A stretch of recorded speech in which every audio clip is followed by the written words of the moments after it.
team called the morning steam. It's time to break, run for cover. That's gonna cover, that's gonna cash. Then we make the 100-yard dash to the window. I don't know what you thought. It's Ramon Scott running so hot. Sports make money and we make money with sports money every single day. NFL, NHL, NCAA. Stay away from the juice, we might play a parlay. It's the morning steam. What? Ramon Scott, sports money. What? Wake your ass up and let's get to the money. Get to the money. You know how we do it.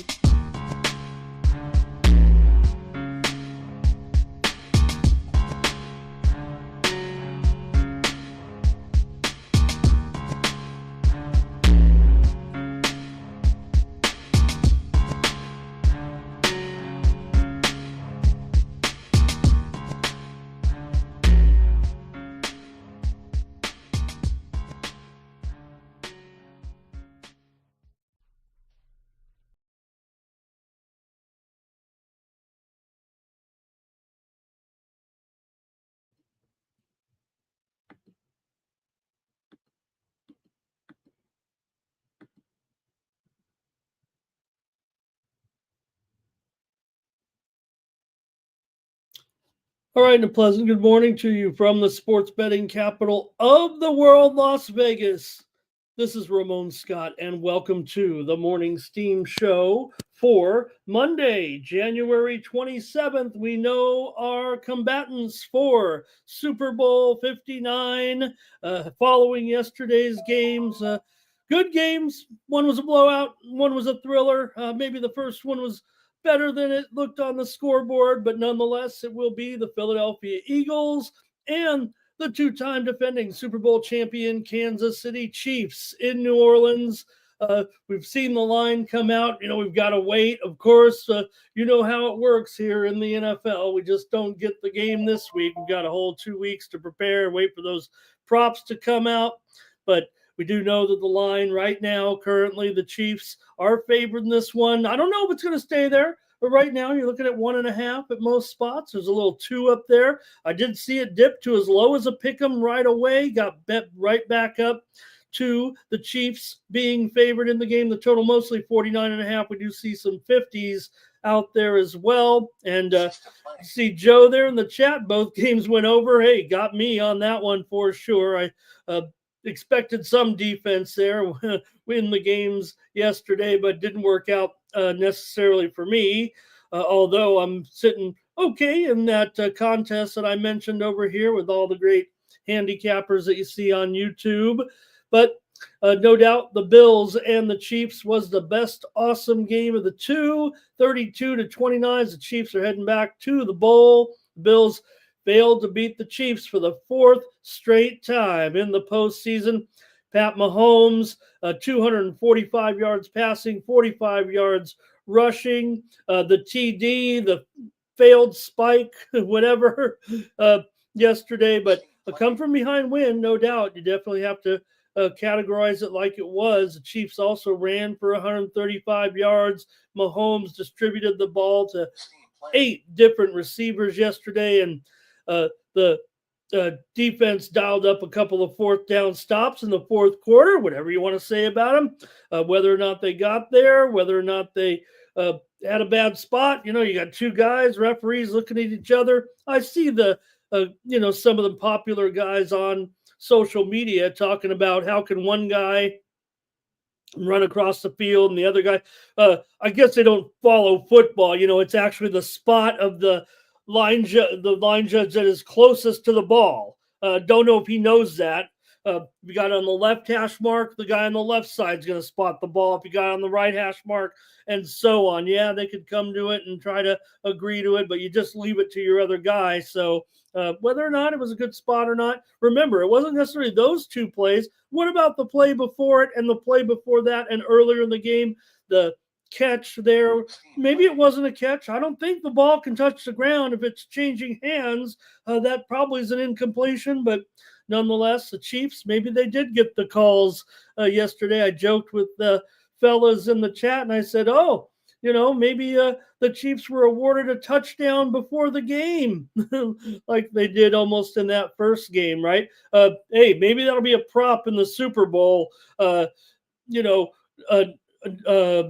creditless touchdown prop in the big game, right? Does open up a can of worms when you make some, because we've never really seen the referee come out and say it like that before. But how about a situation where we know sometimes defenses want to stop another team or let a team score so they can get the ball back, if they're down, a certain amount, right?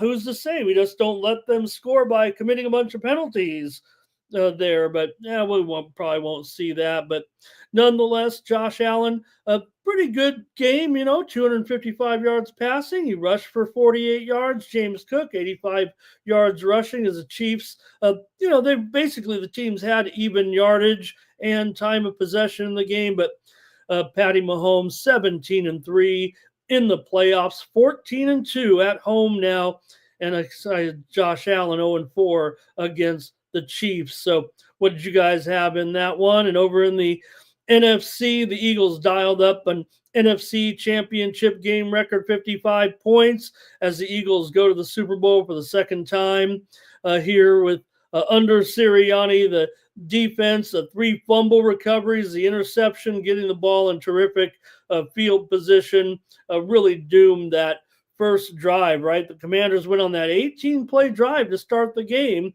and had everybody scratching their heads like the Commanders were going to be in it. But the 3 sacks, pressuring Jalen Daniels, had to kind of roll out a lot, throw a lot of balls away. Barkley, 118 yards, 3 touchdowns, a 60-yard run on the big run there. Jalen Hurts, 246 yards and a touchdown pass. Dallas Goedert got me home with a little bit of profit in the first game with that 7 receptions for 85 yards. A.J. Brown, 6 receptions for 76 yards. They had 450 yards of offense. Daniels finished with 255 yards and a touchdown and lost. Zach Ertz, 11 receptions, 134 yards. And like I said, Washington, the penalties really did them in, including those goofy penalties there at the end. Was just kind of a comedy show, it felt like there. So how'd you guys do? We can hear about it in the chat if you want, or we could just get on with it and get ready for this week's sports betting action. We'll await those props. Most likely on Thursday is when the books are really going to drop those props for everyone to check out in Super Bowl 59. All right. And, I haven't been invited to Radio Row just yet. So we'll be here on the Morning Steam to talk Super Bowl all week, but we might wait for a week or so to get going here. There's Joe T in the chat. Said, Joe had both games over. He apologizes to me because just a really bad representation of the defenses, I guess. I didn't have the winners there for sure. Other than, like I said, I did go with in the pool over there across the street. Went with both favorites, but I did go with the Commanders in the game, and I had the Chiefs, certainly. Good morning to Cash Kane. Nicholas Handy is here today. T. Bird is here as well. Hey, everybody. Here's Thomas Lewis in there. Like this video. Subscribe to our channel. Sports Money here on YouTube. Joe W. here. Thomas is wishing Teresa happy birthday. Hope she's here today. Robert McCormick here as well. And let's see here. I think Thomas, is he already making his pick? I think he says going with Kansas. Is he going with Kansas City? Is that what I see there maybe already? Making his pick there. All right. Matt, he doesn't like Super Bowl rematch. We got all these teams. We like different matchups, really. Or just reiterations, right? We don't mind if they met again, Chiefs and Eagles, with different quarterbacks in the future or something like that. But we're going to get the Eagles and the Chiefs once again. Philly Eagle Flyer liked it. Fly, Eagles, fly. Let's do it like the mayor. EGELES. If anybody doesn't know what I'm talking about, I can spell, but the mayor can't. Subhumans here. Kelly Mack is here. Thank you, Kelly, for being here today. Also, Matt D talked about the tush push, right? Some teams don't run it the same as the, and they say, we want to ban the tush push. And, you know what? You should be able to time yourself there. And if you get a penalty, that's just, that's just fine. They shouldn't be allowed to give them a touchdown. It's a very, very difficult play to stop. Why couldn't you just keep trying your hand at it? All right, let's see here. Rye Cape says, "Fly, Eagles, fly." Art Thompson's here. Fly, getting the coffee and the money to fly here for Art Thompson today. And Thomas is saying, they still got the chain gang out there. Why don't we have electronic, I don't know. You guys are tennis fans, right? You ever see Hawkeye? We don't have, in the biggest tennis tournaments, we have the shadow comes in, the ball lands right on the thing and shows us if it's in or out. Why can't we see where the ball is with electronic devices and things like that? Why can't we measure 10 yards? Has anybody ever worked the chain gang? I know the NFL probably has the best chains, but for each chain, right, all it needs to be is just one little blip here, there. The chain doesn't always go together. I don't know. Have you ever looked at the chain? I know, in the high school level, it can be a little funky, right? The chain's probably 9.5 yards long in some spots, but all right, ready. Nick is ready for football to be over. He's ready to get the bats and balls out. We're just a couple of weeks away from getting the pitchers and catchers. Actually, just a few days away, I think, here, right? Pitchers and catchers here, ready to report. All right. Oh, Bill Eagle Flyer said, I think he's talking a little NBA there. Here's Gerardo today. We got a little bit of action here in soccer today. A couple European domestics. We got Serie A going today, a couple of games. La Liga going a couple of games today as well. One in the England Championship and some other leagues going, but mostly the big games there. All right, let's see what else we've got. Not much from you guys in the chat here, I don't think. We could talk a little bit about some of the games from yesterday in the other sports, but, it was all about the football yesterday, of course. All right, appreciate all the comments in the chat. Appreciate you guys joining me here for the morning steam. Got a few dozen of you in here already, so we'll probably get rolling here with the show here. And hey, there's one big trade in the WNBA last night. How about Kelsey Plum traded for Jewel Lloyd and a three-way deal that also involves Seattle. Now, everybody thinks Vegas got the best of that deal. I guess if you look at Lloyd, the six-time All-Star, going to the Aces there, and you got Kelsey Plum going back to Southern California here, where I saw her as a star. Her dad was just a couple of years ahead of me in high school, same high school. When I was watching my high school play football, Kelsey Plum's dad was the quarterback when I was growing up and starting to get involved watching high school football. So you've seen her throw the T-shirts in the crowd. Looks like she could throw a football pretty far. She can.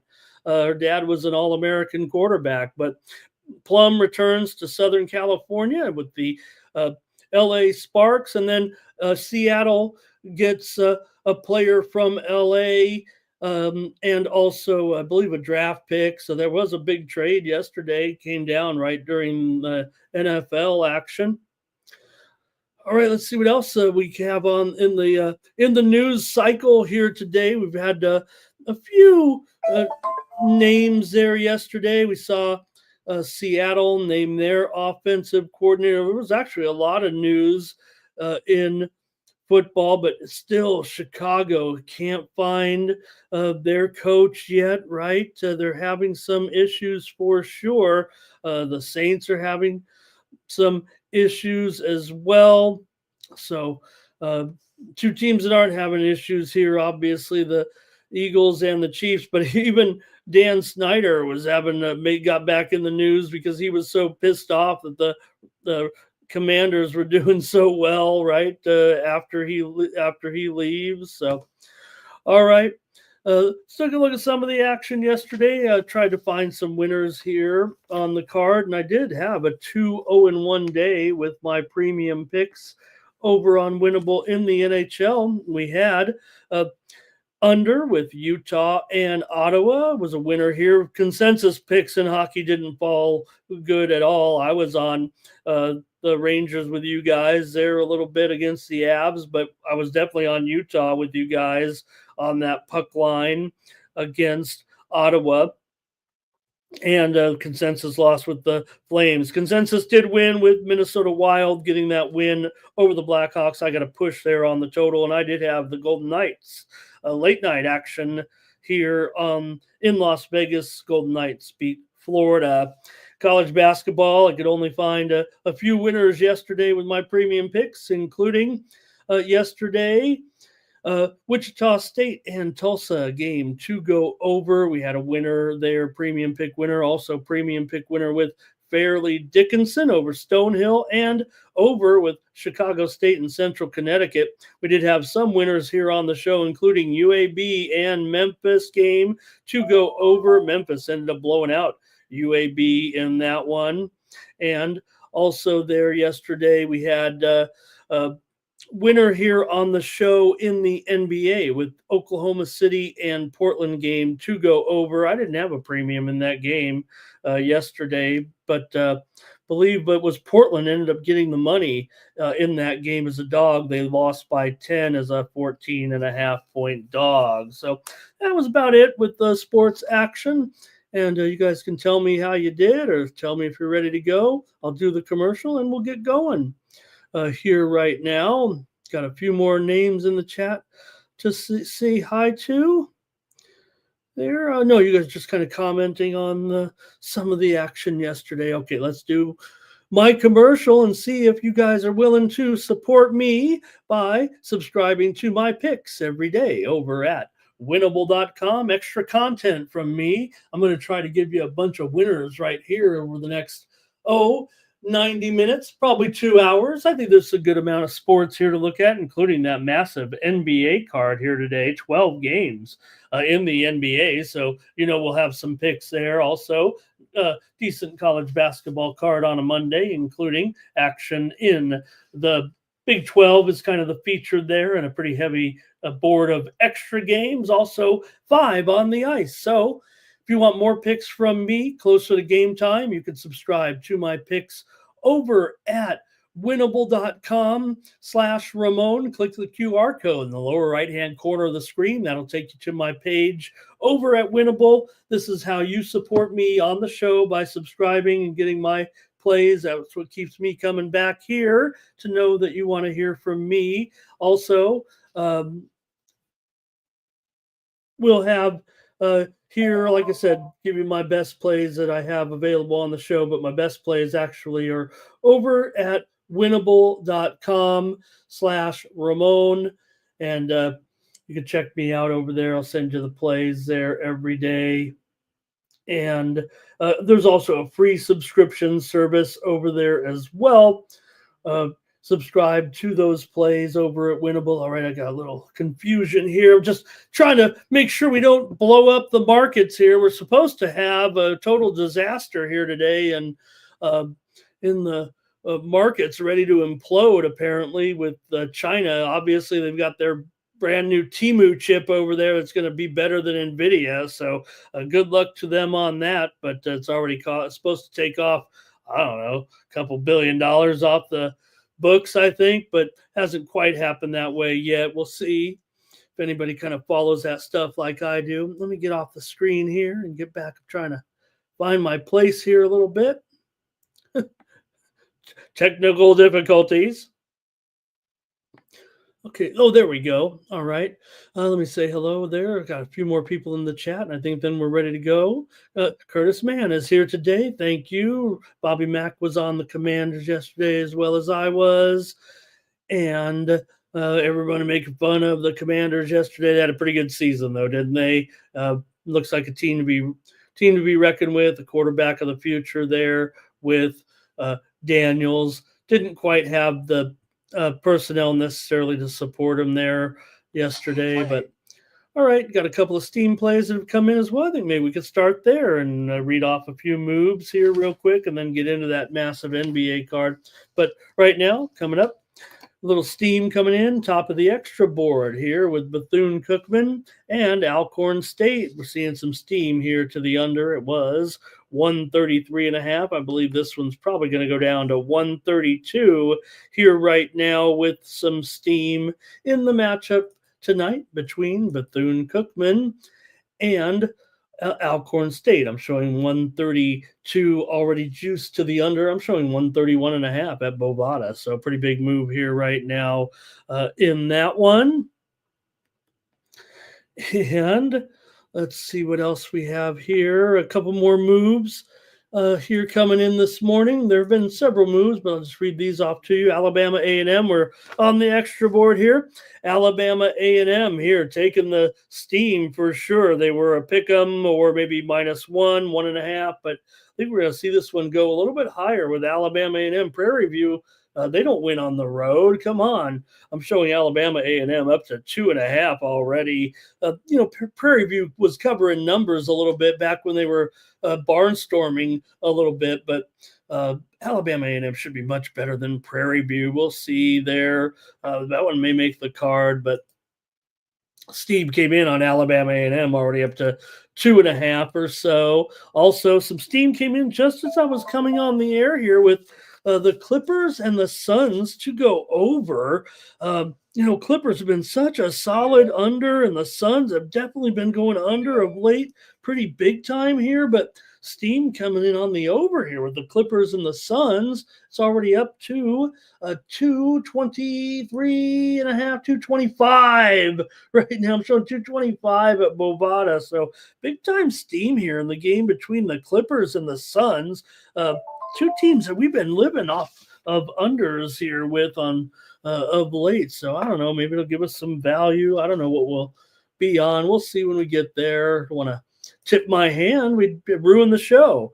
Also, steam came in here, New Jersey and Philadelphia hockey to go under here. I think we've seen the Devils going under here a little bit. We've been kind of living off that as well, with Devils on this massive under run a little bit of late, and the under here steam with New Jersey and Philadelphia.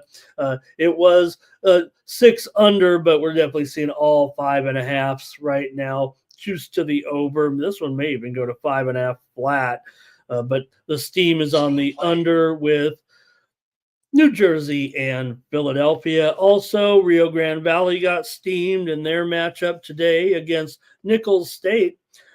Rio Grande Valley was a 2-point favorite or so, maybe 1.5, but we're seeing Rio Grande Valley get steamed here, or a little while ago anyway. Right now I'm showing Rio Grande Valley 2 or 2.5 here right now. They got steamed against Nicholls State. Also, Texas Southern and Alabama State. We continue to hang out on the extra board for our early steam coming in. And Texas Southern and Alabama State game total moving under here. Alabama State at home as favorites in conference play kind of go under. And we're seeing that steam come in on the under. It was 146.5, but we're looking now at 143. I will say this, Bovada's down to 143, and you may be able to find some books that are still up as high as 145.5. So if you believe in that sort of thing, that CLV thing, and whether you like the over or not, you certainly couldn't, you're not going to be wrong taking 2 points on a play. Even if you like the over, you can come back later and take the over now that it's gone down. Just depends what your book has as the line. So, all right, let's go ahead and take a look here. Just want to see what's going on here. I don't want to lose a couple $1,000s while I'm on the air here with some of these goofy stocks today. Here, I'm just a retail investor, just on Robinhood. I'm no expert, so I just don't like to lose a lot of money. All right, steam coming in here right now. South Alabama and Monroe. There are 2 ride-in games today. They actually been scheduled here for a couple of days now on their Remember, we had to postpone a few games. So South Alabama and UL Monroe, we're seeing some steam to the over here in this one. I don't know. These two teams have some unders for sure this year, but here comes the steam on the over. South Alabama and Monroe. Monroe especially has some overs, if I'm not mistaken. We'll get to it, but it was 132 right now. The total is moving higher in the South Alabama Monroe game to 133, juice to the over right now at Bovada. So that one is headed higher here on the morning steam.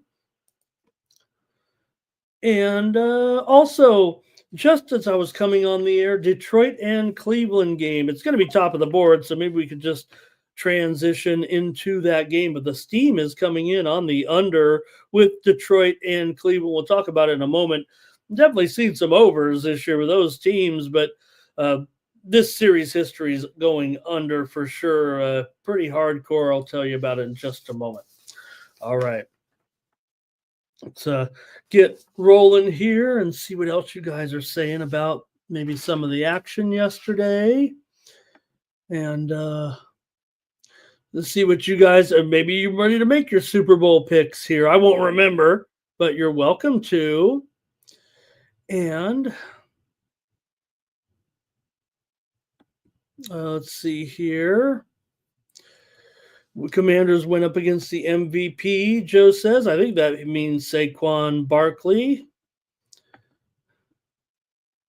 And let's see, Jermaine's saying, watch how KC's going to get steamrolled. I don't know if that's what he's saying in that one. Also, Nasty Nate says the Eagles were easy money yesterday. All right, let's get rolling here with our coverage. Yeah, you guys, hey, you got me. You got me on this one, you guys, for sure.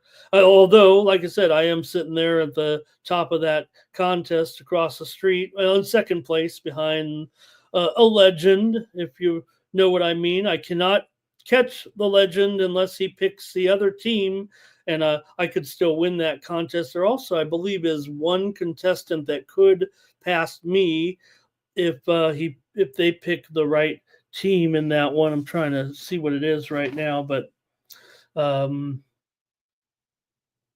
if I win out, I can finish tied for second place. If I pick my team right in the Super Bowl, I'll get second place in that contest. I think first place is probably about maybe short of 1,000. Let's see, there was 43 entries at $50 a piece, and there was some money taken out. So it's about a $2,000 pool. I'm sure first place is going to get over $1,000, and then second place will, and third place, I think, get paid in that one.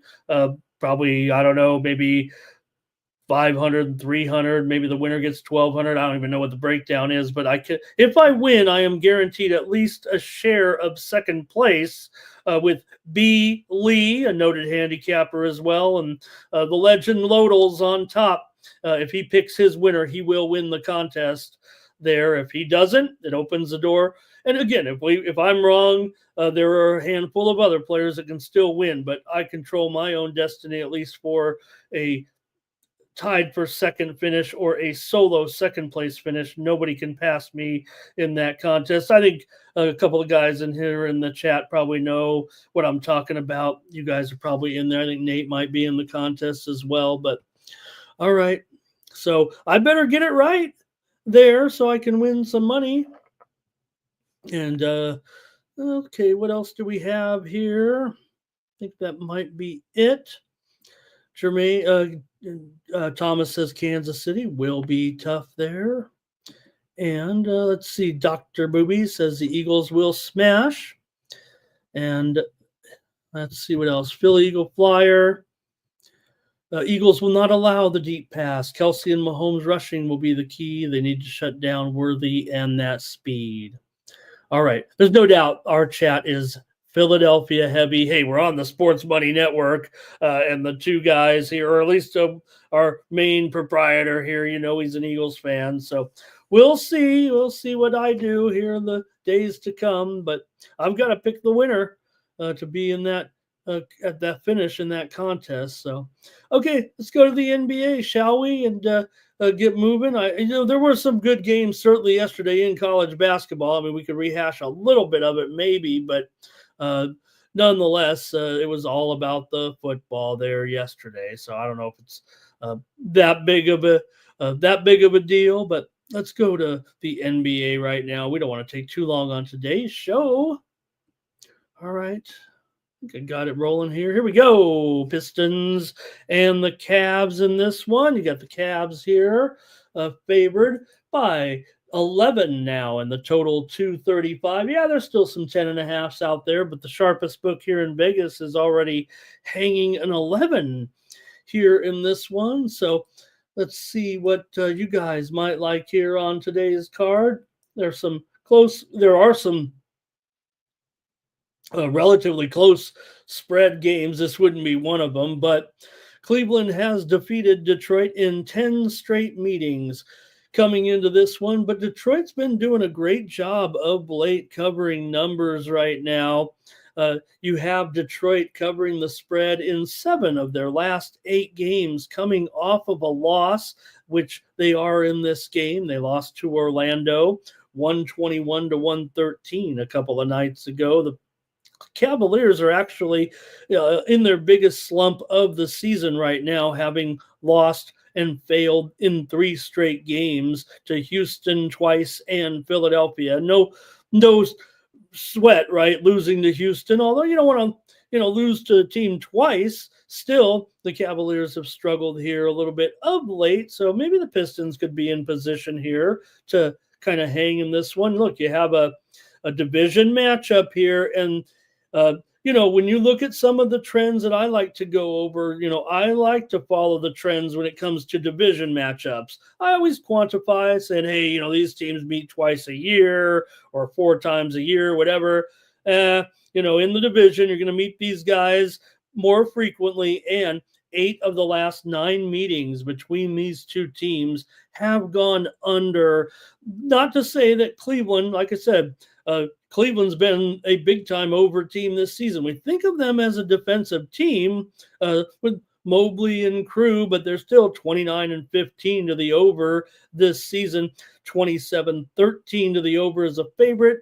Detroit is 17-13 to the over as an underdog. So give you a little bit of context here as to see what might be trend-wise in the matchup, but go ahead if you guys are ready to comment on this one with Detroit and Cleveland here today. For Cleveland, you got Wade is out, Okoro is out, and LeVert is out. And does anybody remember the music band LeVert? If you're old like me and kind of a R&B fan from the 80s.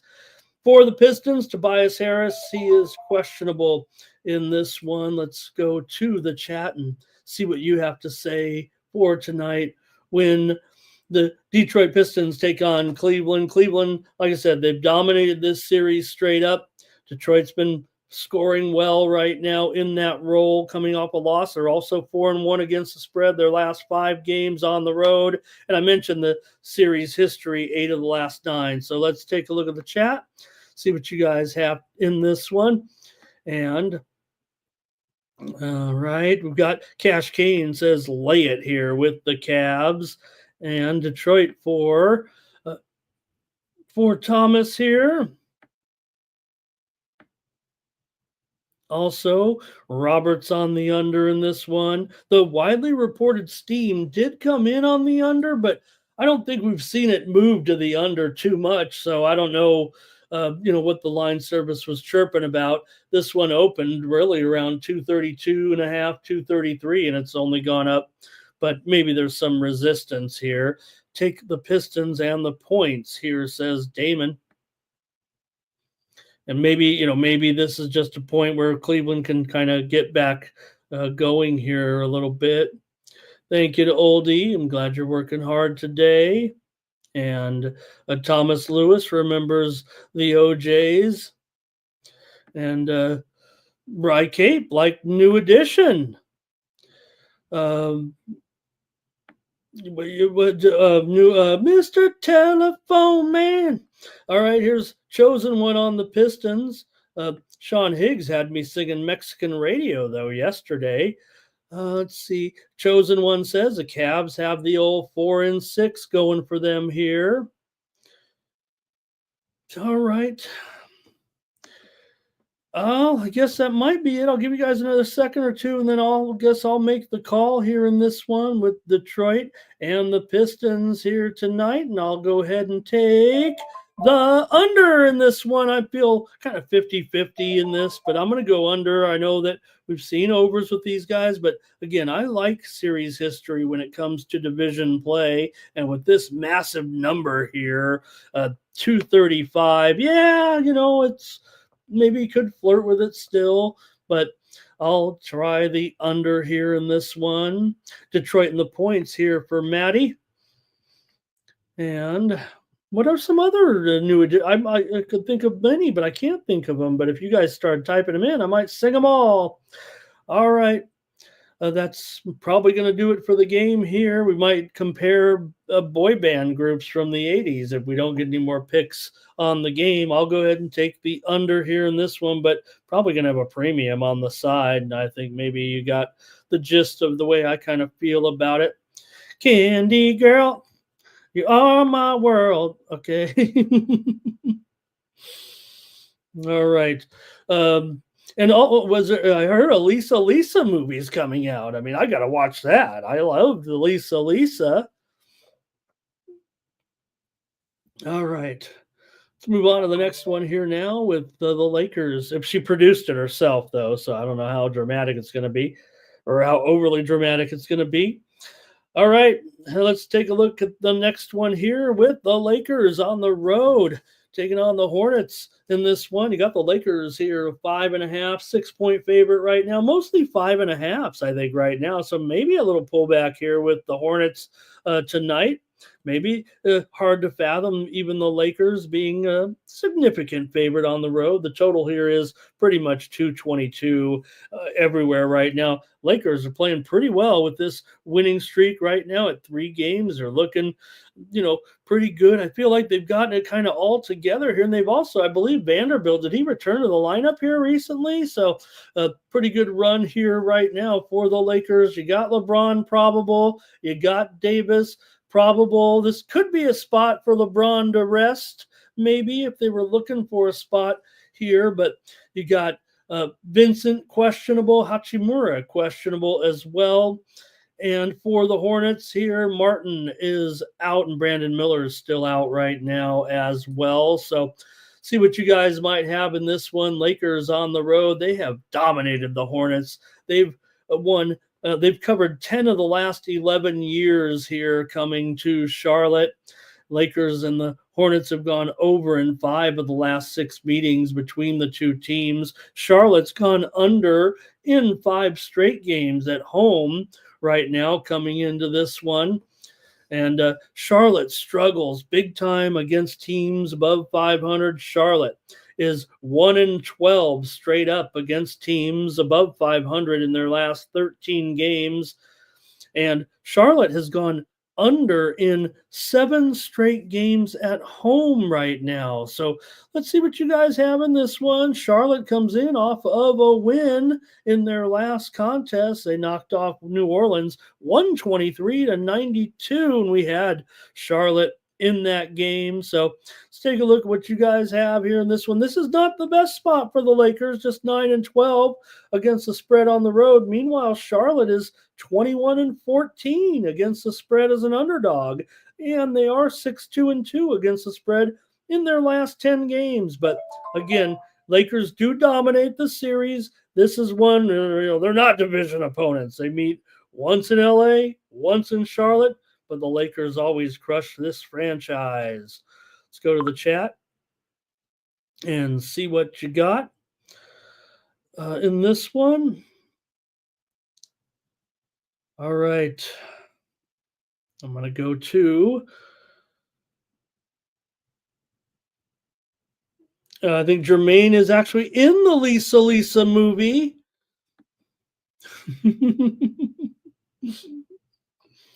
All right.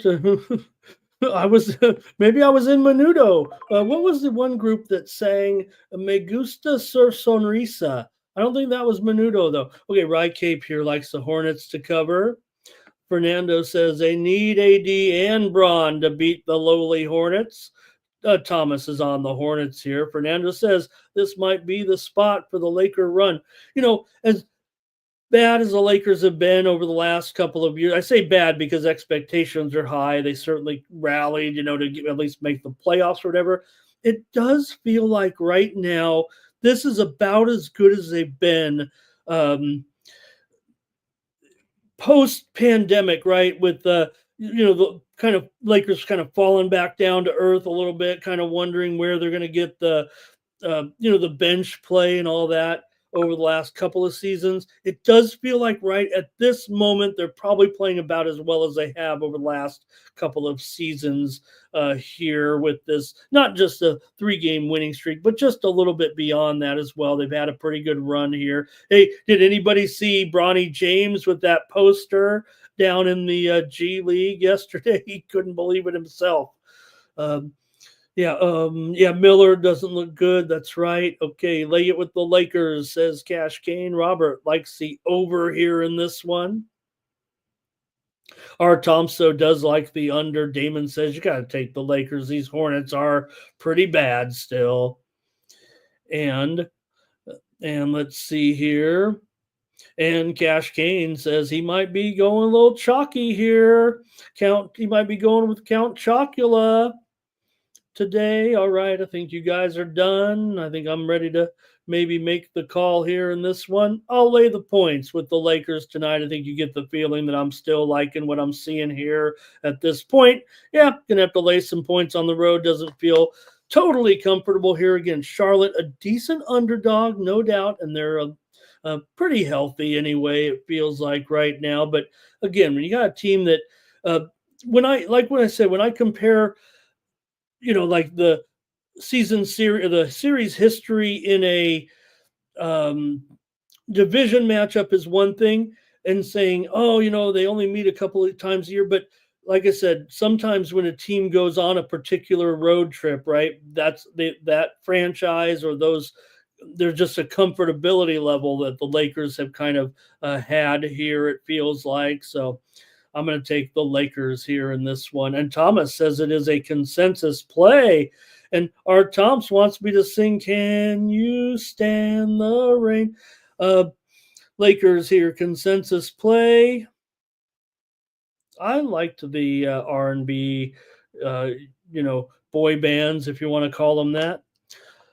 Who are some of the other Bell Biv DeVoe? Give me some other ones, you guys, on a Monday. Lakers here, consensus play. I'm on them. You're on them. We're all on them. It does feel like it. Cool it down. Ooh, watch out. All right. Thanks, you guys. I'm having fun. You bet. Yeah. All right. Trying to make it through this whole card with you guys got me going here a little bit on this Monday. All right, let's move on to the Magic and the Heat here in this one. So, you could kind of look to the history between these two teams maybe a little bit in this matchup with the Magic here on the road against the Heat. A really close game right here. In fact, I think the Magic are still favored by 1. There is a little bit of a pick 'em out there. The total here, you get these Orlando games right now down to 207 here, but the widely reported steam did come in on the over. We're kind of seeing some 208, 208 and a half right now with these two teams. So there's no doubt the Orlando Magic are playing a bunch of unders here, it feels like, for the most part. But I think when these two teams have met, it's kind of been more of an over. I know Miami's certainly having a few overs right now, right? Miami's 13-7 to the over at home in this one, and they've had big time success against the Magic. Now, we can certainly get into the storylines with Butler here. He served the suspension again. He's ready to play here today, we think, right? I don't know what else he can do. He doesn't have to catch a plane. He doesn't have to catch a train, doesn't have to catch a car. Well, I guess he does, but I think the key really is Tyler Hero, probable for this game. Maybe Butler is the cancer, if you will. I hate using that term, but it does feel like if he's in the lineup, maybe it doesn't bode as well for Miami. But they've owned the series here for the most part against the Magic over the last couple of years. Miami has won 9 of the last 10 meetings here at home against the Magic, and these two teams, these are frequent opponents here, no doubt. And Orlando also has been probably in the biggest slump of the season for them, although they did come up with a win at home last time out against the Pistons to snap a losing streak. For the Heat, they're coming in off of a win and cover against Brooklyn, but they did fail before that against Milwaukee in a blowout loss on the road. They lost at home to Portland. Remember, we had the Blazers on that night. So the widely reported steam did come in on the over. The Heat's gone over in 6 straight home games right now. For the Heat, as I said, that run of overs that brought them up to 13-7 to the over at home. Still Orlando 19-28 to the under this season, although maybe most of those unders are 6-15 to the under at home, just 10-13 to the under on the road. So Magic also here, if they are indeed the favorite at this point, they are a little bit better of a favorite than they are as an underdog for sure. Straight up as an underdog, they're just 4-16. But right now, it looks like they're the favorite. If anything, maybe the move is slight and gradual to the Heat, but I don't know if they'll be a favorite by game time. It may be a pick 'em. We'll see. I don't think we're awaiting any injury information here. So go ahead and let's see what you have in this one between the Magic and the Heat tonight in Miami. I'll go to the chat here in this one. Like I said, Orlando's gone under in 12 of their last 17 games, but Miami over in 5 straight at home with all. And here we go to the chat. Gonna lay it here with Cash Kane. Thomas is on Orlando, however. Damon says, take the Heat. They play good with Jimmy out, but I've got Jimmy in tonight. But maybe he'll find a way to get suspended again. But he's served his 2-game suspension now, and what's he going to do? Get in there for 17 minutes again and just look all crummy and kind of? Is he a guy that's out there purposely? Remember, there were games when he was in there, right, where he wouldn't even shoot the ball.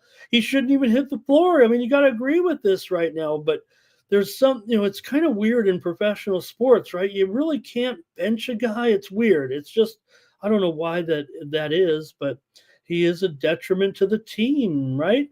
Here's Bobby Mack says go over in this one because I kind of want to take the Heat. I wish Butler was out.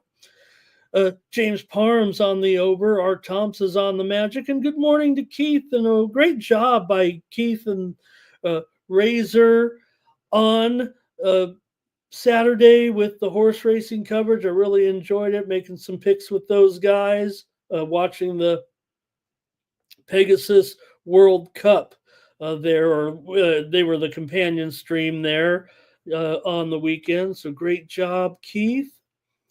All right, and Gravy's there. Hello to Gravy.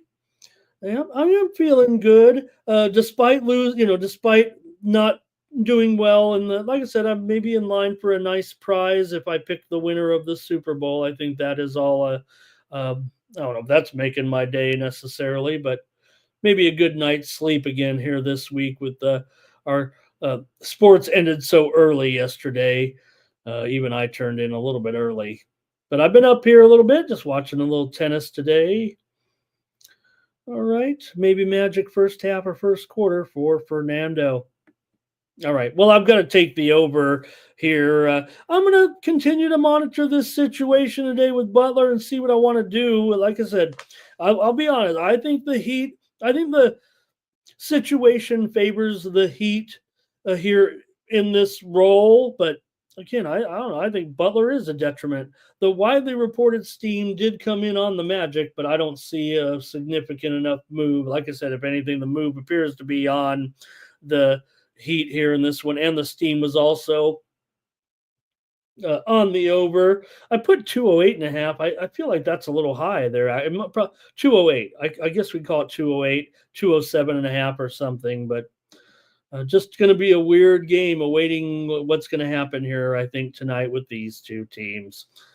All right. Yeah, that's right. Maybe that is, Kelly. Maybe I'm just going to see what's going to happen with Jimmy. Kelly does say take Orlando -1. All right, I'll just take the over because yeah, I'm not too uh, hip to what's going on in the situation, and the Heat are at full strength here a little bit with Hero in there, and like I said, Orlando. I think they're 19 and 28 to the under, and we see that Orlando with always the total here 210 or lower right now, but I'll try an over. Let's go next to the Kings on the road here against the Brooklyn Nets. We talked about the Kings here and how well they've been performing since that coaching change. Now, they have lost 2 straight games coming into this one, but no doubt here they've started to not cover. It's almost as if the public's kind of caught on to them a little bit. Now, they did lose 2 games in a row with a horrible defensive performances against good teams, against New York and Denver. And maybe they were, playing some easier teams, and that's why they were covering so many games. They're winning and covering on that incredible streak. But maybe, just maybe, it's catching up to them a little bit here. They didn't cover against Golden State. They've actually failed against the spread in 3 straight games overall. Now, we know, as hot as they are, they're certainly a better team right now than the Brooklyn Nets. Sacramento's a game over 500. The Nets are on a losing streak, no doubt about it. And they're not necessarily covering games too much either. They've played some tough teams here of late, and the Kings might register as a, average team here, certainly, but are they really worthy of 10-point favorite? In fact, it's 10.5 here. The Nets are bad. We know that, but the Kings are starting to come back down to earth a little bit, and maybe the Nets, they are 21-19 as an underdog. That's not a great record. They're 7-13 against the spread at home, but nonetheless, the Kings are just 16-25 against the spread overall this season, and 12-17 against the spread as a favorite. So, look, they could win this game, but are they really a team that's going to go out there and beat the Nets by, a dozen points? The Kings are as healthy as you can be, it feels like right now. I don't know if there have anybody on the injured list. Do you guys see anybody here on the injured list in this one? You got, for the Nets, Cam Thomas, of course, has been out all month. Ben Simmons, questionable with a back problem. And Cam Johnson is out here as well. So, definitely still some issues for the Nets here with a couple of injuries. But, man, the Kings to roll somebody here, maybe they will. Let's see what you guys have in the chat in the matchup here with the Kings and the Brooklyn Nets here tonight. 7 of the last 8 meetings between these two teams here, 7 of the last 8 years when they played in Brooklyn have gone under. Sacramento's gone over, however, in 6 of their last 7 games. Brooklyn's gone under in 5 straight games at home. All right, here we go with Thomas going to go Sacramento team total over in this one. R. Thompson also. Wow, interesting, right? That's not like R. Thompson and Thomas are sitting there right next to each other, yet they picked. I don't think R. Thompson waited to see Thomas's pick. I think she was probably typing in hers, Thomas. So it's very interesting that they both have taken the Kings team total over right there. I think that's very interesting. All right. Here we got, and I think that's what R. Thompson, no way, you typed in the same exact thing. And here's Cash Kane on the Nets money line here in this one. That'd be a nice return. And Fernando says Nets team total under. Interesting. All right. Nasty Nate's still trying to he's still back, dialing up songs. And let's see, in groups. Bob McCormick likes the over in this one. And yeah, but we're fam here. Okay, I'm gonna go ahead and take the Brooklyn Nets. I'm getting 10.5, probably. I can find 11s out there. And look, I love what the Kings are doing. I think it's great, man. I'm really happy that Doug Christie. Hey, I think he could be a nice coach, a nice NBA coach. I mean, I'm a Doug Christie fan, so uh, why not to try to? Maybe that's what they've needed, right? They've kind of always gone with some retreads a little bit up there in Sacramento, and maybe this will work out for them. But I'll try the Nets in this one. All right, next up. Oh boy, good game here, huh? But the Grizzlies taking on the Knicks here in this one. You've got the Grizzlies, a 3.5 point dog here, and the total 241. I think we can update that. I think 3.5 looks like the standard line here at this point. Man, all my prediction. I'm glad there is definitely some. Here's the thing. I mean, I'm just still monitoring my, and the cryptos are up, but there's definitely some companies where the stocks are going down, but I might be a little too heavy in China, and China's going up. China's going up today. China's going up. So, maybe it's a good thing once in a while to hang on to some China. And trying to find Steam playing. All right, what do we got? Wake me up with the steam over here and get off that. Holy Cross taking some steam here in their matchup today in college basketball. Let's pass one along to you here. Holy Cross is taking on Boston U. They were getting 3.5. This one's going down for sure here right now with Holy Cross. They're down to a 2.5 point dog right now at Bet Online. Still 4 at a couple spots, some 3.5, some 3s, but Bet Online's already moved to 2.5. This is going to be a pretty big move. Still some, still I've shown Bovada at 4. If you can get on it quick, there goes DraftKings moving to 3 right now. But I don't know. You might be able to grab that 4 still if you like BU today or Holy Cross today against BU. The steam was on Holy Cross. All right, here come the Memphis Grizzlies, and they are hot, hot, hot. Memphis here coming in on a winning streak. The Knicks have been winning a few too. They've won 3 straight coming in, so this one sets up as one of the best games of the night for sure here tonight. And let's see what you guys want to do here in this one. Memphis is a great team against the spread. We're going to keep talking about it here. It feels like right now with Memphis 30-14 against the spread. Let me get one more here. Maybe you can beat the line here real quick. If you like this game real quick, here is Stephen F. Austin is taking some steam here right now in their game against East Texas A&M. Stephen F. Austin is now a 9-point favorite. They were an 8-point favorite. They're now 9 here in the matchup against East Texas A&M. Steam coming in right now on SFA. All right, let's continue on. Let's continue on here right now. I'll get back to the steam. We can't have that much steam going on. Grizzlies and Knicks. Like I said, the Grizzlies, a great spread team. They're 14-7 against the spread on the road, 9-5 against the spread as an underdog, and 7-2-1 against the spread in their last 10 games. So not only are they winning, they're mostly covering. They covered against Utah in a 22-point win. They covered against New Orleans in an 11-point victory. They did push for the most part in their win against Charlotte. And they also failed to cover, although they beat Minnesota here a week ago. But a nice winning streak here right now for Memphis. All they needed to do was get healthy. Not only did they play well when they had injured players, now that everybody's back, it's starting to click again here right now, it feels like. 5 straight meetings between these two teams at the Garden have gone over. Memphis here. Let's see if we got some trends on this one. New York's won 4 of their last 5 games overall. See if we got some trends though here with these two teams. All right.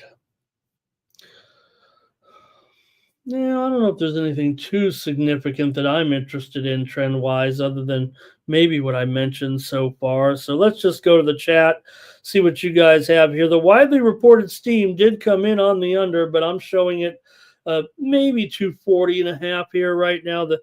Oh man, my scoreboard is all messed up still here. I might need to talk to these guys, or is it me? I don't know. Maybe it's because I started putting that UFC they have in there. All right, let's go to the chat, see what you have here, Memphis and New York. You guys can do better than I can in this one, it feels like. Let's start it off with Thomas on Memphis here in this one. Cash Kane likes Memphis and the over. Fernando likes the under here in this one. I agree, Fernando. That's probably where I'm going to go. Our Thompson Grizzlies and over. And Jermaine says this one's going to be a massive over tonight. I get it, Jermaine. I mean, if you look at the way Memphis is going over big time here right now in some of these, right? They're 17-5 to the over on the road. They're 11-3 to the over as an underdog. But I'm going to trust the steam in this one here and go under.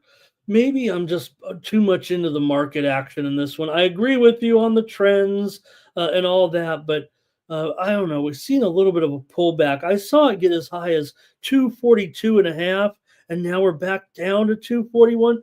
I'm here to tell you, as Brad Powers would say, but mostly for the Memphis massive overs for sure. Poison. Never trust a big girl to smile. That girl is poison. All right. Robert likes the under here in this one. James Parham, first half over. And Nasty Nate, though. This is a little bit more. That's a little bit different from a boy band from the 80s. That's some real R&B right there, isn't it? With the Isley Brothers. All right. You know who I liked? I like the Isley Brothers, but I like Brothers Johnson. Hello, my love, I heard a kiss from you. All right. Red magic satin negative 2. All through the morning rain again. The sun doesn't shine. Rainbows and purple. Ah, man, those are tough lyrics. I can't even think of them anymore. They were so weird. All right. All right. So give me the under here in this one with Memphis and the Knicks. I like Stomp, though, too.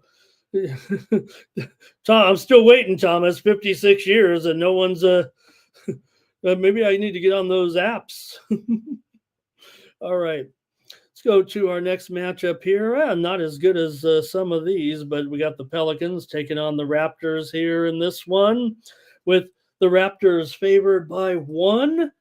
Here in this one, no, the Pelicans are now favored in this game. Let's just shift the spread over to the Pelicans here. They're going to be favored by 1.5, and the total here is 233.5. So it's definitely gone up here in this one with the Pelicans and the Raptors. There was widely reported steam came in on the Pelicans, also came in on the under here, but I'm showing the total moving a little bit higher here in this one. All right. And let's go to the graphic here. There we go, with Pelicans on the road here against the Raptors. Now, I get it. The Pelicans are playing a little bit better here for sure of late, but the Raptors are still that team that's making you money for whatever And they're on a winning streak too. They've won 3 in a row, don't forget. So they've been money most of the season, even though they're not very good. It's just so interesting, right? The Raptors are sitting here with a 13-32 record, yet they're one of the best spread teams around, 24-15 now as an underdog, just to make sure. That's why the spread is moved here. Also, the Raptors are 15-7 against the spread at home. The Pelicans are 7-15 against the spread on the road. Now, you could say, well, who cares? There's basically no spread, but the Pelicans are 4-18 straight up on the road, and Toronto is 10-13 straight up at home. Pelicans are 7-6 as a favorite. That has to be considered here. But again, Toronto's been the team that's made you money all season long. They're like a secret weapon for bettors, it feels like, for the most part. So go ahead and make your pick here in this one. I'll get to some of your songs here too. You guys are great having some fun with me today. Toronto has covered the spread in 6 of their last 7 games against sub 500 teams, and they've won here. Like I said, the 3 in a row right now. They've won 5 of 6 overall coming into this game. And totals wise, these two teams, you got New Orleans 26-19 to the over, Toronto 13-10 to the over at home, although they've gone under in their last 3 games overall coming into this one. Toronto, not only have they won 5 of their last 6, they covered the spread in 5 of their last 6 games as well. Their winning streak here has been against Orlando, and they played Atlanta on the road in 2 straight games. New Orleans has lost their last 2 games. They got blown out by Charlotte and Memphis. They did win those 2 games against Utah, but remember, they did fail against the spread in the second game against them when Utah was missing a bunch of players. So New Orleans has covered 7 of the last 9 meetings between these 2 teams overall. The Pelicans have gone over in 4 of their last 5. Let's go to the chat and get your plays or your songs there. All right. And let's see here. I didn't know that Fish did Strawberry Letter 23. I'm going to go check that out. I'm going to write that down here right now. That's is that what you're saying, Bobby Mack? Is that really that is? I definitely want to hear that. All right, Fernando's going to hook me up, it says, and Cash King. I mean, I could go on all day about really my favorite group from the era, and of course, my go-to song at karaoke. You guys probably, now that you know that I have such a voice, but it's hard to find. You got to go to not every karaoke DJ is going to have this song in their library, but I can sing Reasons, and try me on that. I'm not going to do that song here. I mean, you got to crank your voice, and well, goddamn, it's 7:20 in the morning here. But all right, Pelicans for Cash Kane. Thomas is on the Raptors money line. Our Tomps likes the over here in this one. Love, I'm craving your body. All right, here we go with over for Fernando. Roberts on the over. You really got to go a little bit higher than that, but I got the Philip Bailey part down. I got the Philip Bailey down. All right. Tar Thompson is ready to sing some Rick James there, I think, with me. Raptors for James Parham, and I got to go with James Parham here. I'm just going to take the Raptors. They are the team that makes us money. It feels like good on the Pelicans here as they've kind of gotten it back together. But again, they've lost 2 in a row here right now. Murray is questionable for the Raptors. Podol questionable. Olynyk questionable. Agbaji questionable. Quickly is out. So definitely have some factors here, but 2 bad teams. I'm going to take the Raptors here in this one. All right. Next up, Nate, you there? Let's talk about it. You know that we got this Celtics on download here, if you will, tonight. I know what you might say here in this one, but man, the Rockets are definitely playing pretty well. They've had a couple losses, not of late. They've actually swept those games against Cleveland. Yeah, they lost to Detroit, they lost to Sacktown, but it does feel like the Rockets are playing pretty well. And Boston is never making you money here this season, it feels like right now. We know when to take Boston, we know when to go against Boston. Do you guys remember? Again, I'm not saying we're always going to the trends, but we've been riding this Boston trend before it was a trend, it feels like right now. So why wouldn't we do it again?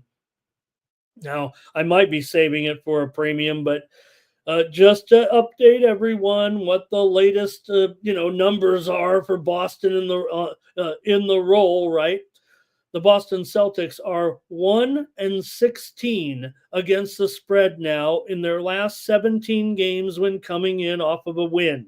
And they're playing a very good team, obviously, here tonight. A good team. A very good team.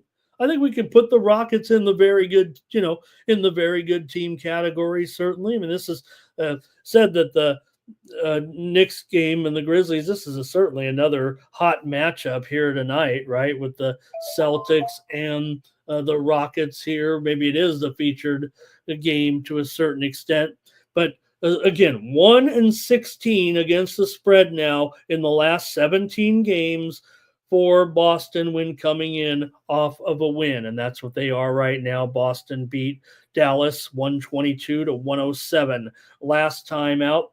Boston's owned the series, no doubt about it. They've won 8 of the last 9 meetings between these two teams. They meet just twice a year, but 11 of the last 12 meetings between these two teams have gone under the total as well, even though they meet just twice, as I said. All right. Go ahead, though, in the chat and see what you want to do here. Maybe take a look at a couple of notes with some injuries, but doesn't seem like there's anything that we didn't already know. Now, Houston's won 8 of their last 9 games on the road. They've gone 7-1 against the spread in their last 8 games on the road here. So can they overcome the series history of Boston dominating them in defensive games? The total is at 222 here. That spread mostly 6.5 here in this one. All right, see what you guys have in this game here. Derek White, questionable. Big Al, questionable as well. Cam Whitmore, questionable for Houston here. Let's go to the chat, see what you guys have in this one. With Nasty Nate says the Celtics will smash. That means a covered in my book. Nasty Nate gonna again try this. There's no doubt Nate has lost a lot of money on some of these games with the Celtics. He can say it as a fan, but if he stands by it, and I love what Nate does for me here, I feel honored and privileged to have him helping me out on the show every day. Thank you so much, Nate. Your efforts are not overlooked by me at all, but there's just no way you're making any money with this team as much as you bet them here. And again, maybe maybe just says it that they'll smash. I'm a fan. Let's go. But if you're betting these guys, it's definitely been a rough go. Boston 8-15 against the spread at home. Houston 14-7 against the spread on the road. 8-4 against the spread as an underdog. Also take him in the second quarter, though. That might work. Here's Rockets for Cash Kane. And Thomas says, take Houston. Nate says, they're out of fuel. I like that. All right. And Boston first half for Kane. Our Tom's on the Rockets here right now. And Thomas Lewis absolutely crushing it right now with the lyrics to Reasons. He's got it. And I know he's not looking it up because he uses his phone to say what he's saying. So I feel like he knows the lyrics just as well as I do. Man, Thomas. So not only Thomas and I, when we finally get together, we're going to be sitting on the porch, him and I in a couple of rocking chairs, and we're going to be singing Earth, Wind, and Fire songs. All right. And let's see here. KP going over in his threes. Fernando likes the under. Our Tom says, how about you can ring my bell? bell, ring my bell. I think though my favorite of the female singer was Anita Baker. I loved Anita Baker, certainly from that era. All right. Nasty Nate says White will make this lineup today. It's a shin injury, so I think Nasty Nate's right there. I think he will make this lineup. James Parham under full game and first quarter. Dr. Boobies likes the trifecta here in this one.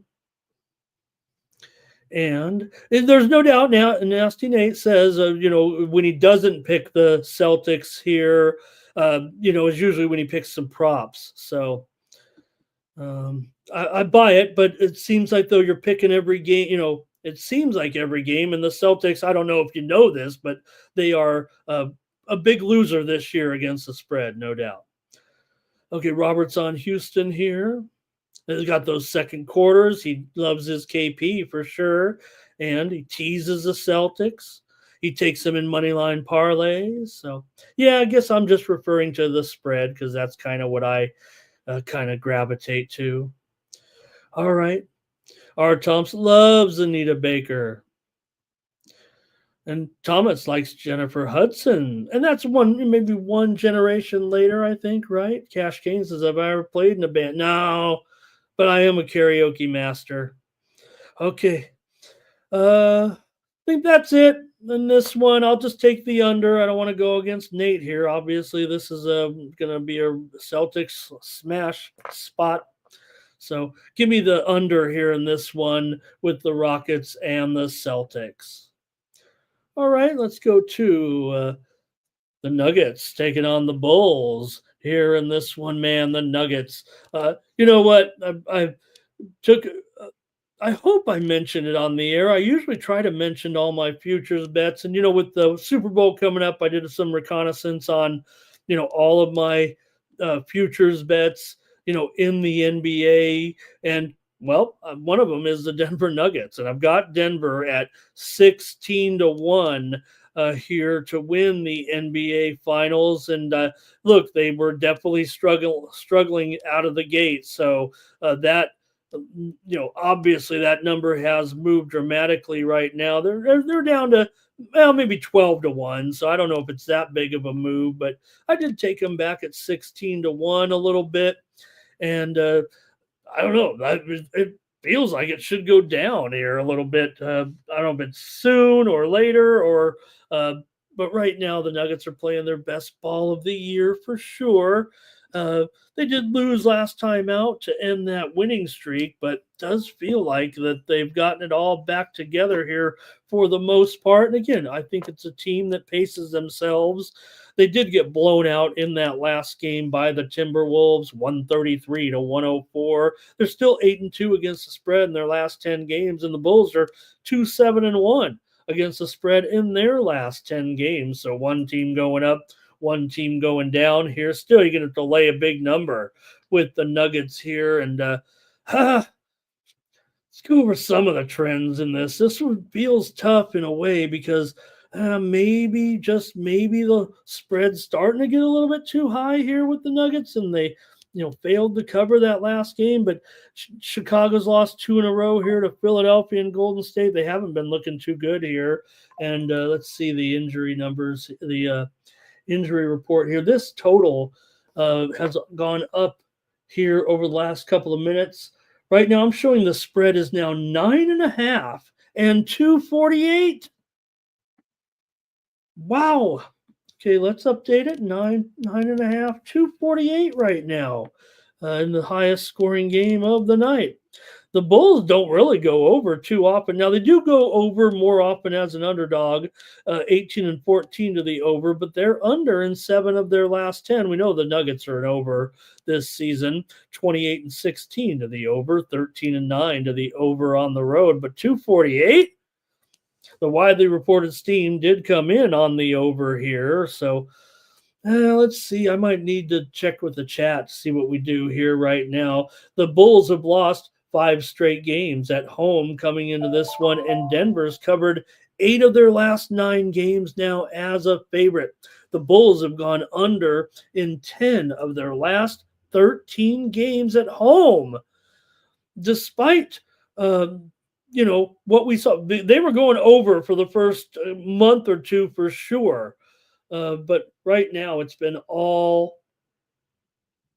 unders for the Bulls here at home. So kind of weird that this total's gone up so high.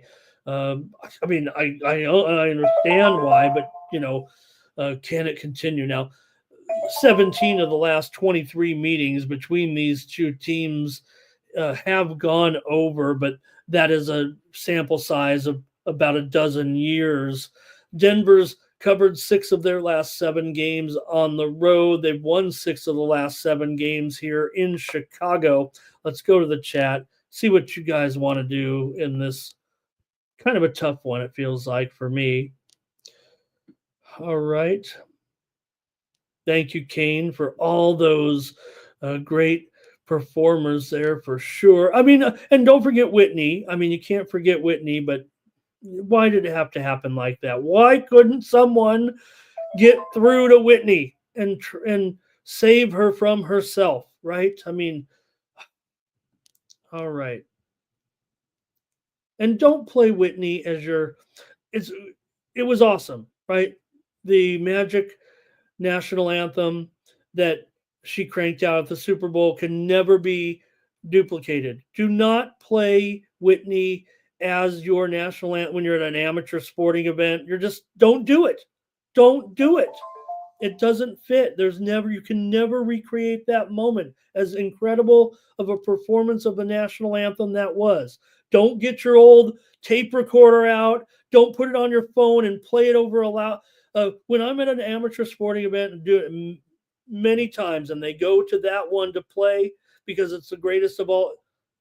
It's the greatest love of all. But don't play that one. Don't do it. Okay, here we go. Thomas is on Denver here. Cash Cane says, I can't. I mean, it's got to be under here, right? I mean, how can you possibly have this thing go that high? It feels like, and not only that, the bull, like I said, the Bulls are kind of a big time under. It's. Remember in the first month when all those Bulls games were in the 240 range? It's not really happening that much anymore. Yeah, no, it'll be good. I think this is Aretha's in a class by herself. Okay, here's our Tomps on the under. And don't forget a little Janet. I mean, I loved all the Janet chat. I love the Janet, her Smash album, certainly. Okay. All right, Cash Game. I mean, can we really do it? Yeah. I'm gonna take the Bulls here, you guys. I nothing is you can't point to the numbers here, I don't think. And try to find your way to the Bulls here, but I'm gonna say 9.5 now. Too much. Maybe it'll be. Could you imagine? Basically saying that the final score of tonight's game is going to be 129 to 121, 128 to 120, 128 to 120, 129 to 120. Is that really where we're headed with this game tonight? All right, I'll take the Bulls here. Sharon, nice to see you in the chat as well. Great job there in the Sharon. I was in the chat with Sharon there yesterday watching the game. All right, Nasty Nate's going. He says this 1 for 16 streak is over. All right, let's go to the next one here. And I get it. Not everyone's into trends like I am. They look at the eye test. But I think I've made a little bit of money on the betting against the Celtics. And again, remember they have their one roll also where they're like Magic this year, right? Coming off the what is it, wins where they don't cover. What are they like? Trying trying to remember what it is now.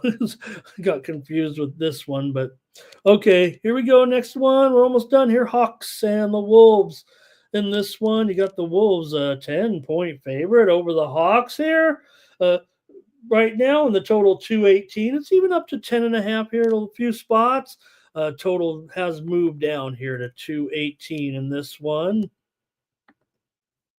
with Minnesota here coming in with a record of 24-21. The Hawks are 22-23, but they are on a 4-game losing streak right now for sure. Not only 4-game losing streak, but they failed to cover. They were actually favored in their last 3 games. They got blown out there, remember, by Toronto last time out, and they lost to Toronto as well. They also lost at Detroit at home. Those were home games against Toronto, I'm sorry, and lost to Detroit at home as well. Atlanta's failed to cover 7 of their last 10 games overall, but Minnesota's been a dreadful team against the spread as a home favorite.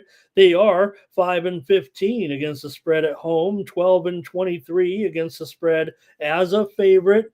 They've been a money burner for sure this season. They've failed to cover the spread at home in 6 straight meetings with the Hawks coming into this one. And even though Atlanta's on a 4-game losing streak, this has been a good series for them. They meet just twice a year, of course, but Minnesota's gone over in 4 straight games at home. They are 12-9 to the over at home. Here at Atlanta, they are 27-18 to the over this season, but just 12-12 over under on the road. So they usually get their overs at home, and it usually goes under on the road. So see what you guys do. This is pretty interesting here for sure. Atlanta, they've covered the spread 9 out of the last 10 meetings between these two teams. Covered the spread 5 straight years here in Minnesota. Minnesota's gone over in 6 of their last 7 games at home and 6 of their last 8 games overall. Final. Let's go to the chat and see what you have here in this one.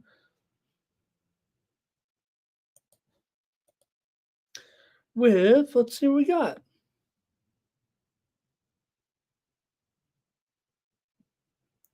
Thomas is on Minnesota here in this one. Thomas says, check the injury report. You definitely have. The young rookie has been out of this lineup here right now, right? You got Trey, of course, out, and he's been, bothered by that hamstring injury here. It's reflected in the line, certainly. But Nance is questionable. Risa Shea is questionable. Hunter questionable. Johnson is out here as well. So those are the injuries, definitely no doubt here for Atlanta. Shannon Jr. is out for the Timberwolves still, and DiVincenzo with that messed up toe still out. So I got to take the under here in this one with with Atlanta and Minnesota here. Robert's with me. Sharon says Atlanta plus the points or nothing here. I probably can still find a way to get on Atlanta here with these points, but again, will be a makeshift lineup, as Thomas said. Not much from you guys here in this one. Let's go to the Wizards taking on the Mavs in an ugly one here. You got the Mavericks favored by double digits in this one against the Wizards. Can't remember when the Wizards won last right now. They're on such a massive losing streak here. They've lost 20 straight games on the road right now coming into this one.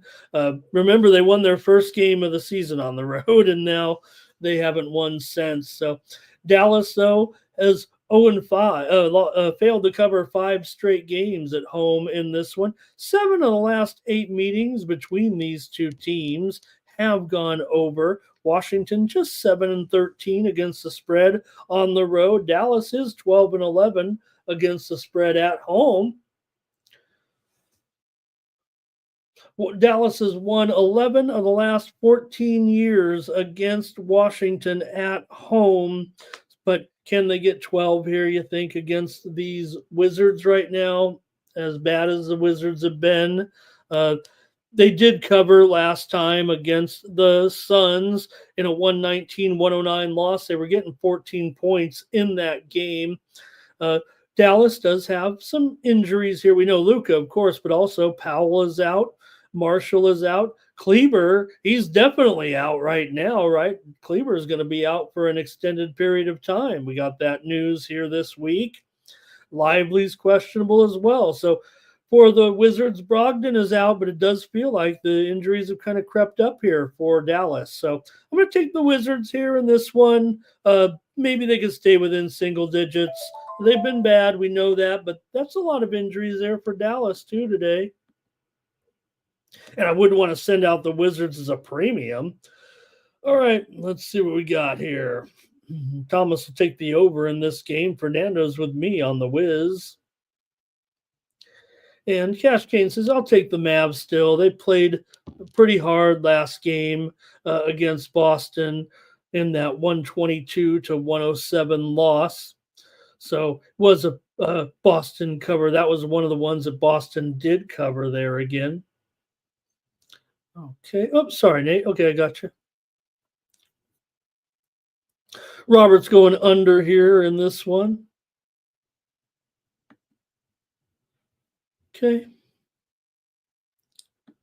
All right, let's continue on here.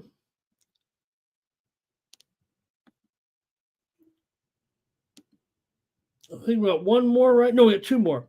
The Bucks are going to take on the Jazz here in this one. The Bucks are going to be a pretty big road favorite, of course. The Jazz are on a losing streak as well right now, and they are the ones that have had the big time injuries once again. Now, Giannis is probable here for the Bucks. Smith questionable.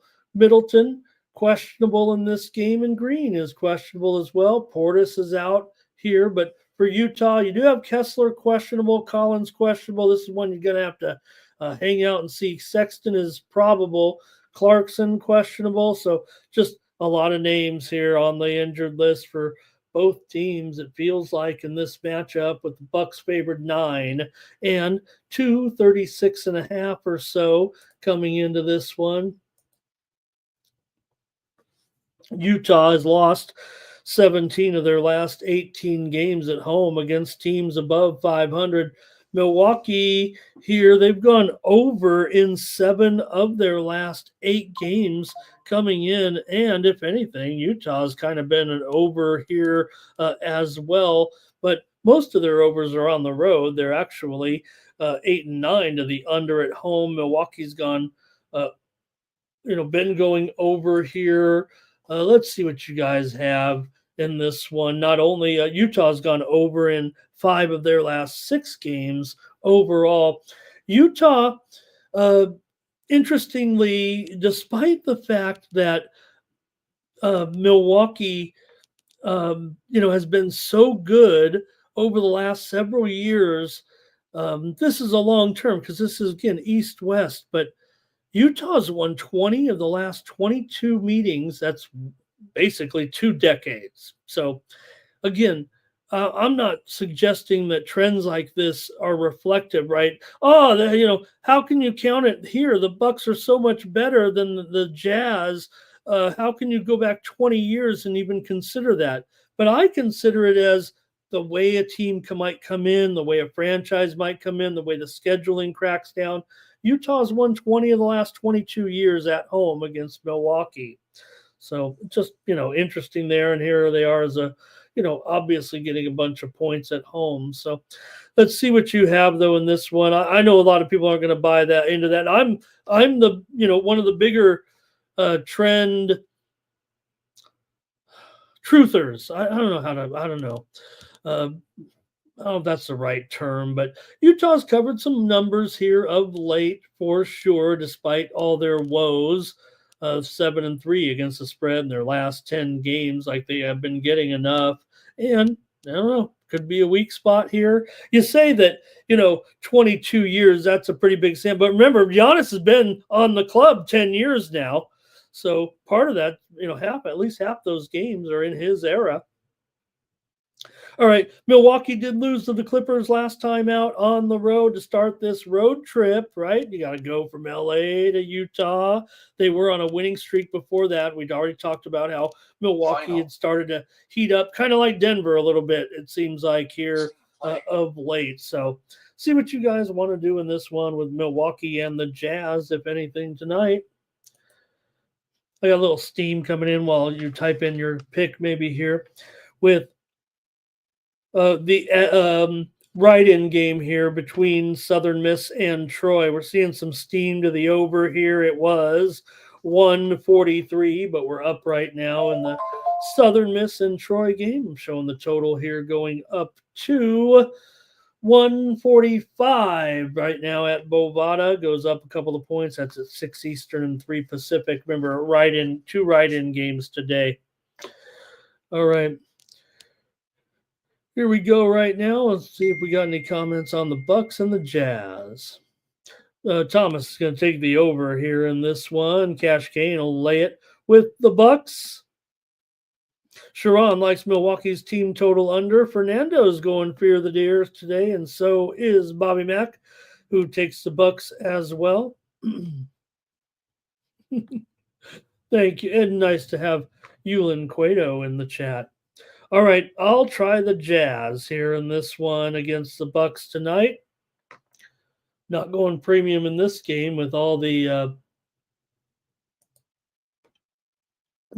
injuries that we have to look at and all that.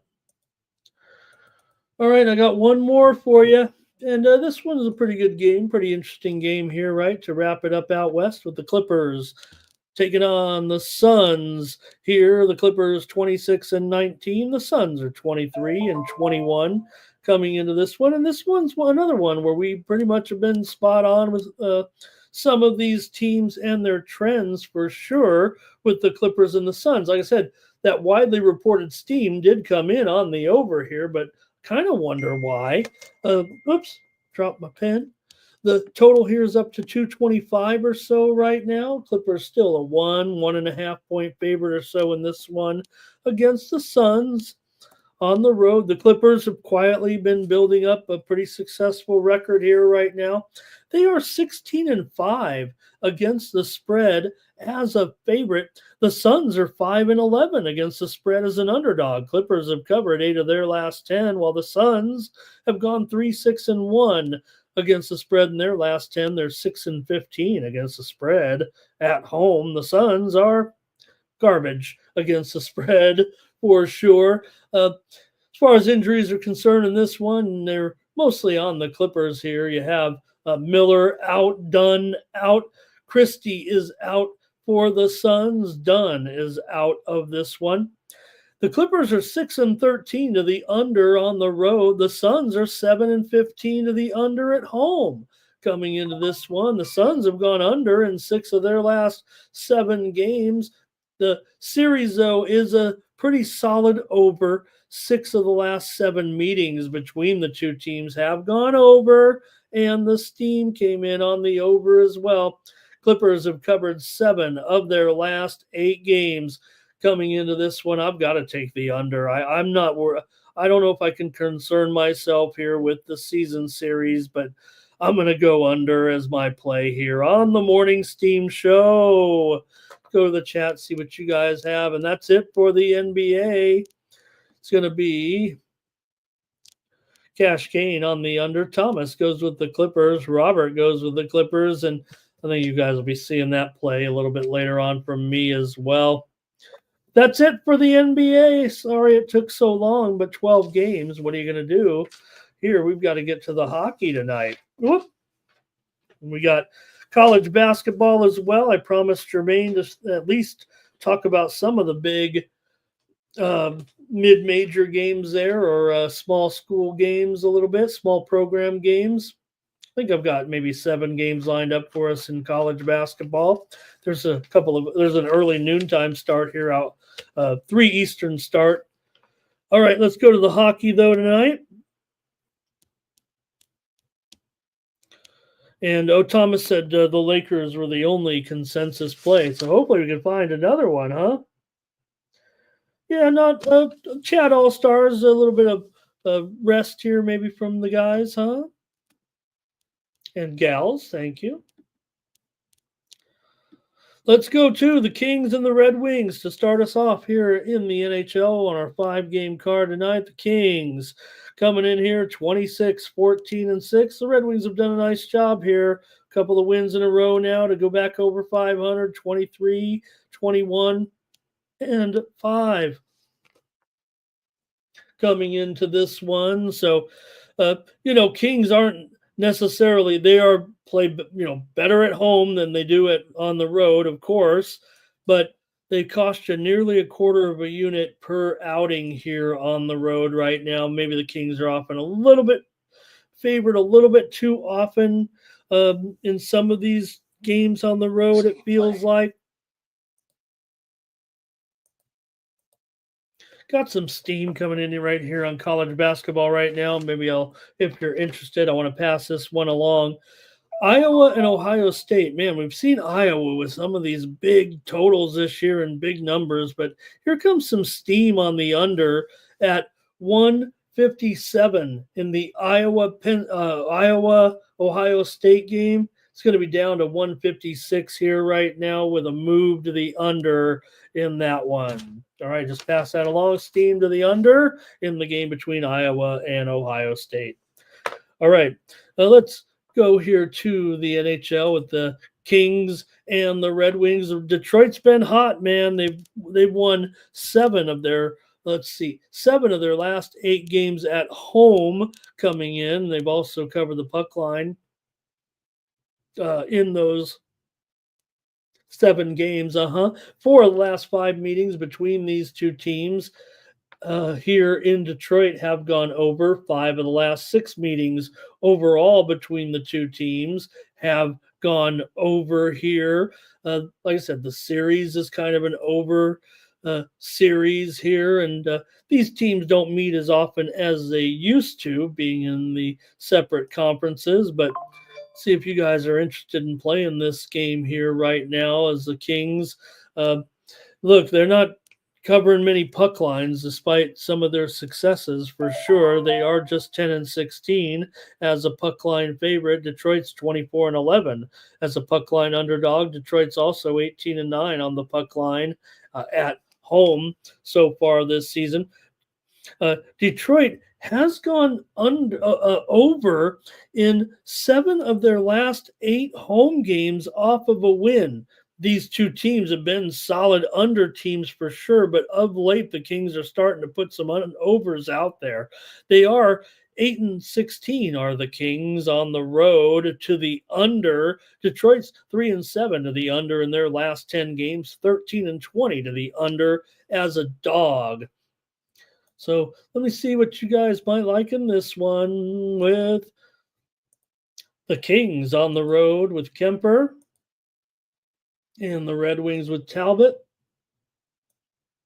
Let me also fire up the goalie computer over here and see if we've got any confirmations in this one. Talbot comes in with a 13 and 10 record with a 2.9 goals against. Kemper 14 and 4 with a 2.09 goals against. Done a really solid job here, of course, for the Kings coming in. Going to the chat right now and see not many comments. So here's Wings and over. I think Wings puck line and over is what that says there, I think. Kings and over for Philly Eagle Flyer. Bobby Mack takes the Kings here as well. All right. I'm on the Kings here in this one. I'll take the Kings here to win. My Kings on the road to beat Detroit here tonight. Kings are just 11 and 11 straight up on the road. The Red Wings are hot at home, no doubt about it, but I think I'm taking the Kings here. Yep. All right. Not too much, though. We did have a little bit of a split there on the chat. The Devils are going to take on the Flyers in this one with the Devils 28, 17, and 6. Philadelphia 22, 22, and 6.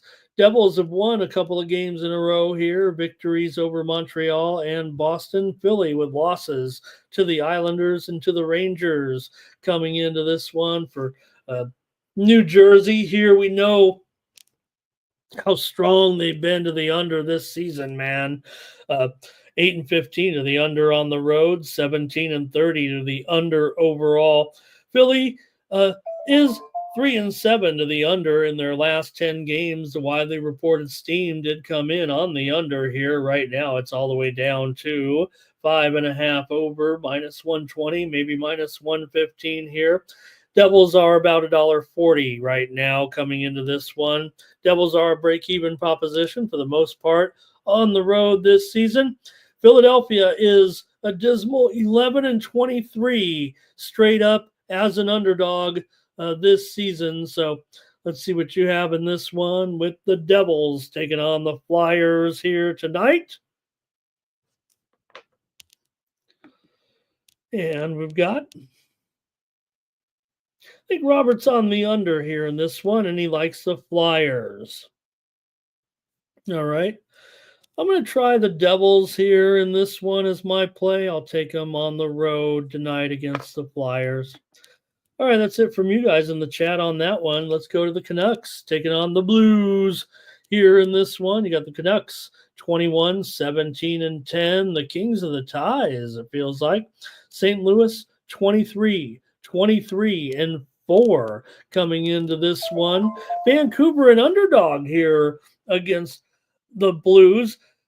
Vancouver is just 8-16 straight up as an underdog. The Blues are 7-5 straight up as a favorite. Vancouver is 12-7 on the road this season. So, but this one, there are some pretty distinct numbers here, it feels like, for the Blues in this game. You have, for Vancouver, this is significant. Vancouver has lost 15 straight games coming off of a home win. Now, that doesn't seem, that's not a long-term sample. That's kind of a one-season sample, it feels like, for the most part, right? Because what are they? They are at home this season 9-10. So that does date back a little bit to last season as well, but just a weird situation for Vancouver on the road for sure. Now, St. Louis is 7-15 to the under at home this season. Vancouver 9-14 to the under as an underdog.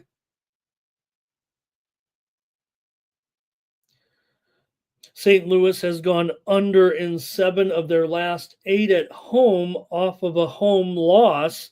Also, St. Louis has gone under in 4 of their last 5 at home. Vancouver's gone under in 6 of their last 9 overall. Vancouver has covered the puck line in 8 of the last 10 meetings between these two Western Conference foes. The Blues did beat Vancouver 4-3 at Vank back on December 10th. Let's go to the chat, see what you have in this one with Vancouver and the Blues. I'll repeat it again. It's 15 straight losses for Vancouver on the road when coming off of a home win.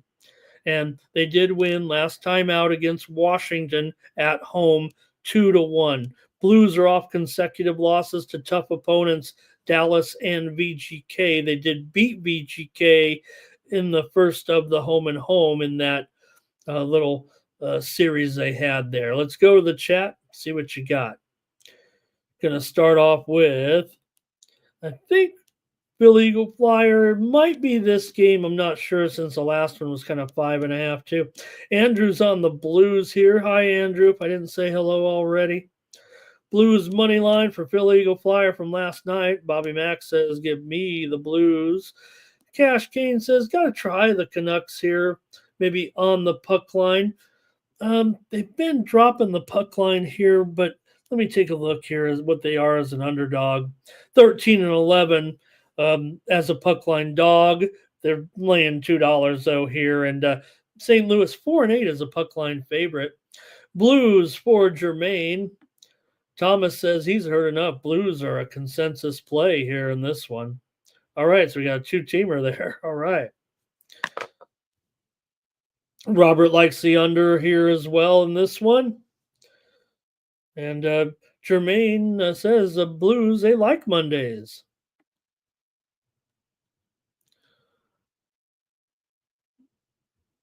And Sharon likes under. I just always say, remember there was before there were school shootings. I don't want to say it like that, but back in San Diego, a young woman that my grandmother and her mom were on the same bowling team, and she shot up a school. And the Boomtown Rats wrote a song called "Tell Me Why I Don't Like Mondays," and it was because of the young woman.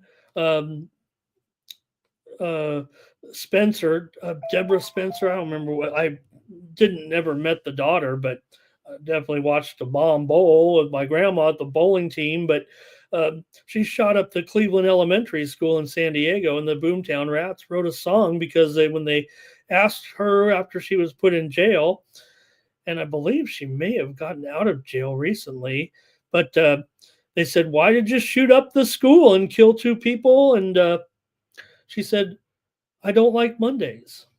And the Boomtown Rats wrote a song called "Tell Me Why I Don't Like Mondays." All right. I think that's it from the game there. We're on the Blues there, consensus play, but I'll take the under as my play. You guys are on consensus. I'll take the under. How's that? We got two plays out of that. Blues are 7-15-2 to the under at home. So I think I'll go under than that one. All right. Next up, we got the Kraken taking on the Oils here, and the Oilers going to be a big $3 favorite. It looks like in this one against the Kraken, as the Oilers continue to look pretty strong right now. Total 6/20, 6/25 or so in this one.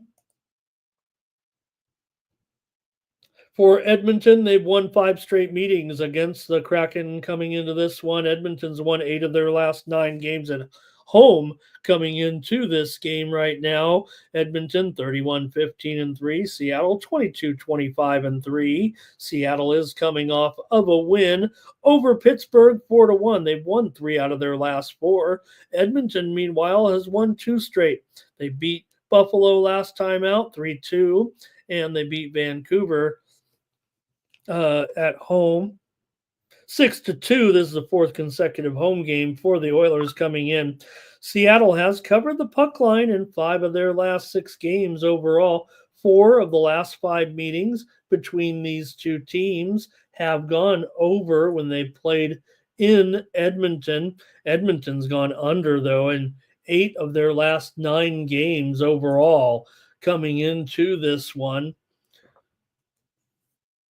Edmonton has failed against the puck line in 9 straight Monday games because they don't like Mondays either, apparently. But I know that's one for Jermaine a little bit. Let's go to the chat here. I think I'm done looking at this game. These two teams did meet back on January 4th, and it was 4-2.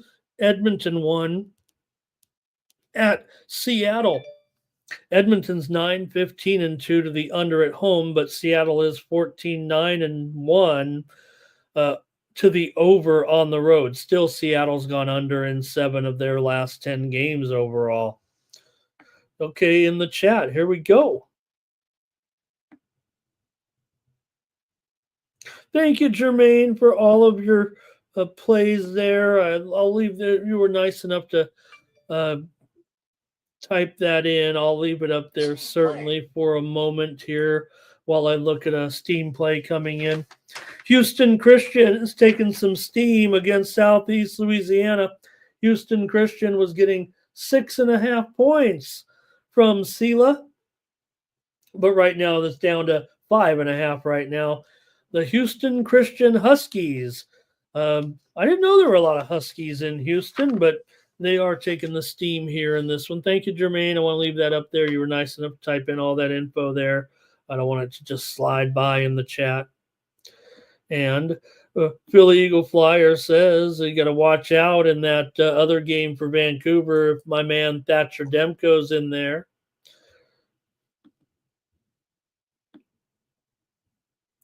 Tremaine says he's on the Kraken and the under. Philly Eagle Flyer likes the Kraken.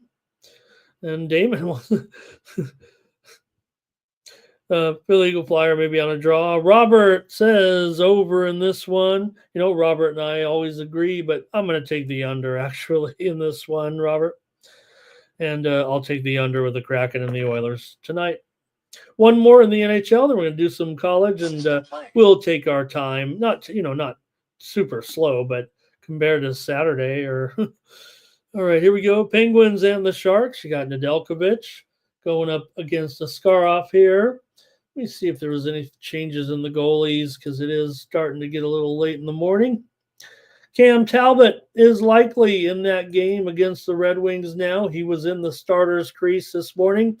Urson is confirmed for the Flyers. That's what we had anyway. Binnington likely to start. He was in the starter's crease this morning. All right, let's go with the Penguins here and the Sharks. You got Penguins here, $1.65. Total maybe dropping here a little bit to 6.5 flat in this one. All right, let's get to some of the numbers here with these two teams. The Penguins on the road. The Sharks are on a big losing streak once again, but Pittsburgh's also lost a couple in a row here on the West Coast. This has been a long road trip for sure here for Pittsburgh, Buffalo, Washington, LA, Anaheim, Seattle. Long road trip. Could the Sharks finally snap this losing streak here coming in? They haven't played very well. They just got blown out by Florida. I tried them there I tried them there in that last game. I just see some news here coming across, man. Maybe Dallas here. Eberflus is going to interview for the job, and he may end up with that inside track there for the coordinator let's see what for the coordinator position here now. Defensive coordinator after, of course, Dallas. They made all those waves with that head coaching hire, and everybody wondered if they've made the right move with hiring from within. So, all right, here we go. San Jose's lost 6 straight games coming in. They have covered the puck line, though, in a lot of these games. Right now, San Jose 30-22 on the puck line is a dog. Pittsburgh 4-8 is a puck line favorite. Now you do got to lay about $1.70, I think, here $1.75 with the Sharks puck line today.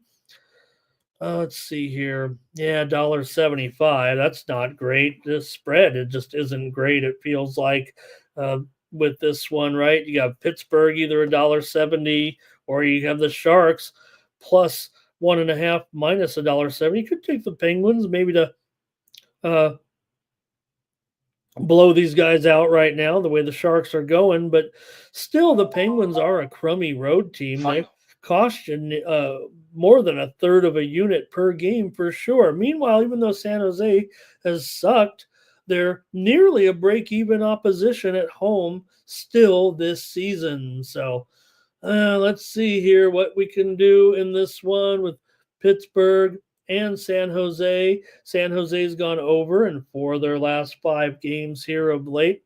Pittsburgh is 29-21 to the over so far this season. 4 out of the last 5 meetings between these two teams have gone over. So give me the over here in this one. I'll try the over. And let's see here what we got.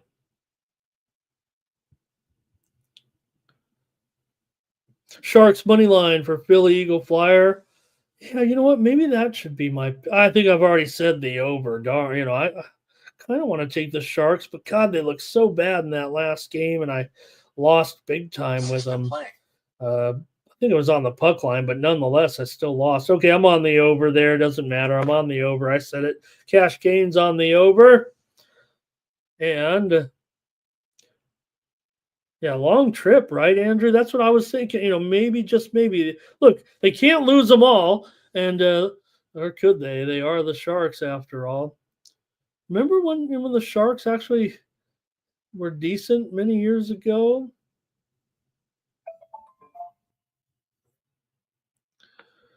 Sharks +1 here. Maybe that'll cheapen it up. Maybe that's what I can do, Robert. Thank you. Yeah, maybe I'll do that. The Sharks team total over here for Sharon. And Philly Eagle Flyer says he likes someone to get an octopus here in the game. So, look, I mean, there's one obvious, you know, there's one obvious choice there, right, for the octopus, and I think it is Saquon Barkley. What did the guy call him there? There was some viral video last night that the guy was pronouncing. What was he say? Szechuan. What was he calling him? Szechuan Barkley. Did anybody see that viral video last night? Szechuan Barkley. All right, another Sharks team total over there. Yeah, that's what it was, right, Andrew? Boy, they had. All right, that's it for the hockey, you guys. Thank you. Let's try to get some college basketball in. Hopefully, you enjoyed the Steam coverage today. Oh, speaking of Steam, here is one right now on the extra board between Prairie View A&M and Alabama A&M. We're seeing steam to the over here right now. It was 149, but we're seeing some steam here to the over. Now, Alabama A&M, they never play games that go this high, but probably against Prairie View, maybe they could score this many points, it feels like. I'm showing the steam here on the over with Prairie View A&M and Alabama A&M. It was 149, but right now it is up to 151.5 for the most part. Prairie View A&M and Alabama A&M steam to the over here. Okay, let's go. Philly Flyer says maybe you could get Hertz to get that octopus as well, but I think the tough part is, the tush push is a kind of a 1 yard play. I don't know if it's necessarily a play from longer, but of course the touchdown could certainly be lower there, shorter there. I'm watching the post game interview with Sirianni, and I was wondering last night if you guys saw it. He was wearing the number 82 jersey. I know we got a lot of Philly fans in here. I'm sure that's a Mike Quick jersey, right? Who else would it be with number 82 on Philadelphia? And it's got that kind of, that Kelly green look, right? It's not like the, what do they call it now? Midnight green or something like that they wear now. But I think that's a Mike Quick jersey that he was wearing there. I don't know, though. I don't know if they asked him about it or what. Good morning to Kelly here today. Kelly, do we got any milestones that we can look forward to on the ice tonight? I just went over the games on the ice, so nice to see you. All right, I'm going to choose this game first because, hey, it was not a great game here, but it is top of the board. We got one. Right now, guys, just want to pass this one along. The St. Louis Blues are getting steamed right now. We already talked about, right? Is it you guys steaming it there right now? Because we talked about, and Kelly's joining us, so maybe she can chime in here as well. But we already talked about how Vancouver's on that massive 15 straight losses coming off of a home win on the road. And right now, and the team steam consensus was on St. Louis. So is that you guys steaming the Blues here right now, loading up with that steam money? Right now, I'm showing the Blues up to $1.30 right now at Bet Online, and all the other books are kind of tagging along here. So steam on the Blues there. You guys might be moving that line. All right, here we go. I did pick this one just because It is early here at 3 Eastern and noon Pacific time with Eastern Illinois taking on Arkansas Little Rock in Ohio Valley Conference play. Now, Eastern Illinois is pretty bad.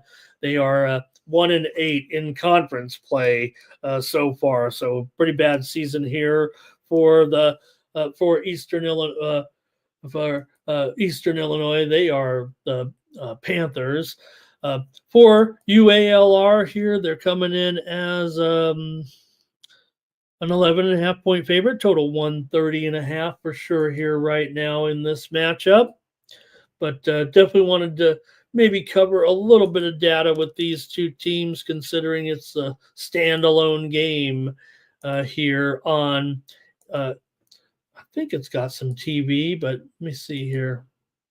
Yeah, ESPN Plus game today. So, yeah, UALR is on a winning streak, and they are in second place right now. I shouldn't bury the lead here in the game because they are certainly tied for first or half a game out right now behind Moorhead. They're also a half a game ahead of Southern Illinois. So it is UALR that's kind of the hot team here for sure. The Trojans certainly have the motivation to win this game because of their standing here right now. They're pretty big favorites, of course, but hey, they've been doing the job. They are 6-3 against the spread as a favorite. Eastern Illinois 4-9 against the spread as an underdog. These two have not met yet this season. Last year, UALR won here. The meeting they won at Eastern Illinois was 71-47. The home meeting was 90-88. That one was actually won by Eastern Illinois at UALR as an 8.5 point dog in that one. So, well, maybe they could spring something here, but the widely reported steam did come in on UALR that moved the line from 10 here to, I said 11.5, but no, it is 11.5. For sure. So let's see if you guys are playing this one today. Just like I said, the standalone game between the second place team and the last place team for sure in this one. So let's see what you got, if anything, here with these two. Robert likes the over in this one. I'm going to take UALR. I'll lay the points here, 11.5. Give me the Trojans. All right. Next up here, we're going to get into Big Ten play right now with Penn State taking on Michigan here in this one. Michigan 14-5 right now, but they lost last time out. I lost with Michigan in that game against Iowa the other night. They were, against Purdue. They were 4-point dogs. They got blown out at Purdue, 91-64. Just when I thought Michigan maybe was starting to, make a move a little bit or show that they are, possible top contender, in the Big Ten. I don't think we're really ready to count them out too much here. They are 6-2. Michigan State's getting away from everybody though right now. So Penn State comes in with a record of just 3-6 in this one. The widely reported steam did come in on Michigan. They are currently a 9-point favorite. The total here is 160. These two teams have not met this season. Penn State's won the last 3 meetings between these two teams. Michigan is 6-3 against the spread at home so far this season. They're 9-0 straight up. Penn State's 0-5 straight up as an underdog. Penn State is 1-7 to the under on the road. Michigan's 9-1 to the over in their last 10 games. So let's see what you have here in this one with Michigan and Penn State. This has been a solid series between these two teams to the under. In fact, see if I got it here.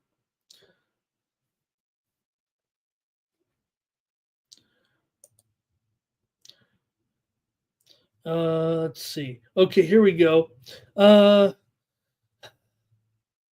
This total is at 160, and in the last 16 meetings between these two teams, the total has never reached 152 points.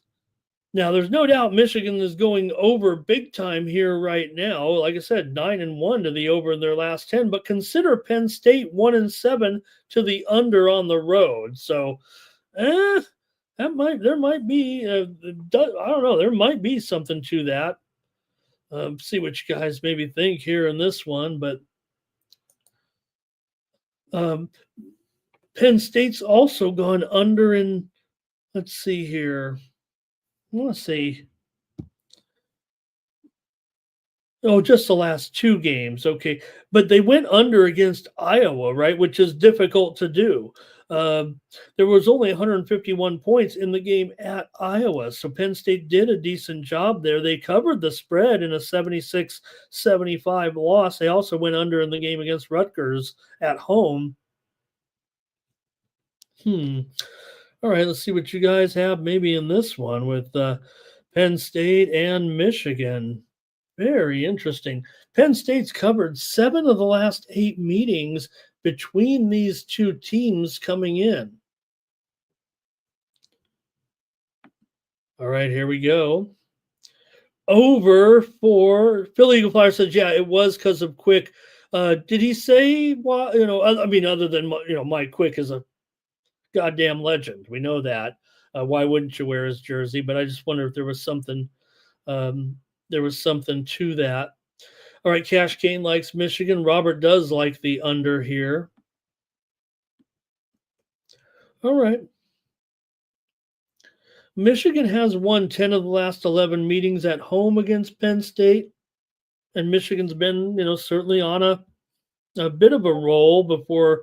Yeah, they have lost 2 of their last 3 games coming in. We know the Big Ten, like I said, they've been pretty strong here, right? We talked about some of the trends between the conferences, right? And, the Big Ten, again, this year, I don't know if it's no change. The home teams kind of get it done in Big Ten play is what it feels like. So, all right. I'm going to go ahead and take Penn State, though, here, plus the points. At least I'm getting 9 or so. Give me the Nittany Lions in this one. Next up is Iowa and Ohio State, another Big Ten here with Ohio State favored by 8.5 at home in this one. The total currently sits at 156. In fact, maybe it's down to 7.5 here right now for Ohio State, and the total has dropped here. This has been an over series as well between the two teams when Ohio State has met Penn State, right? Let me see here.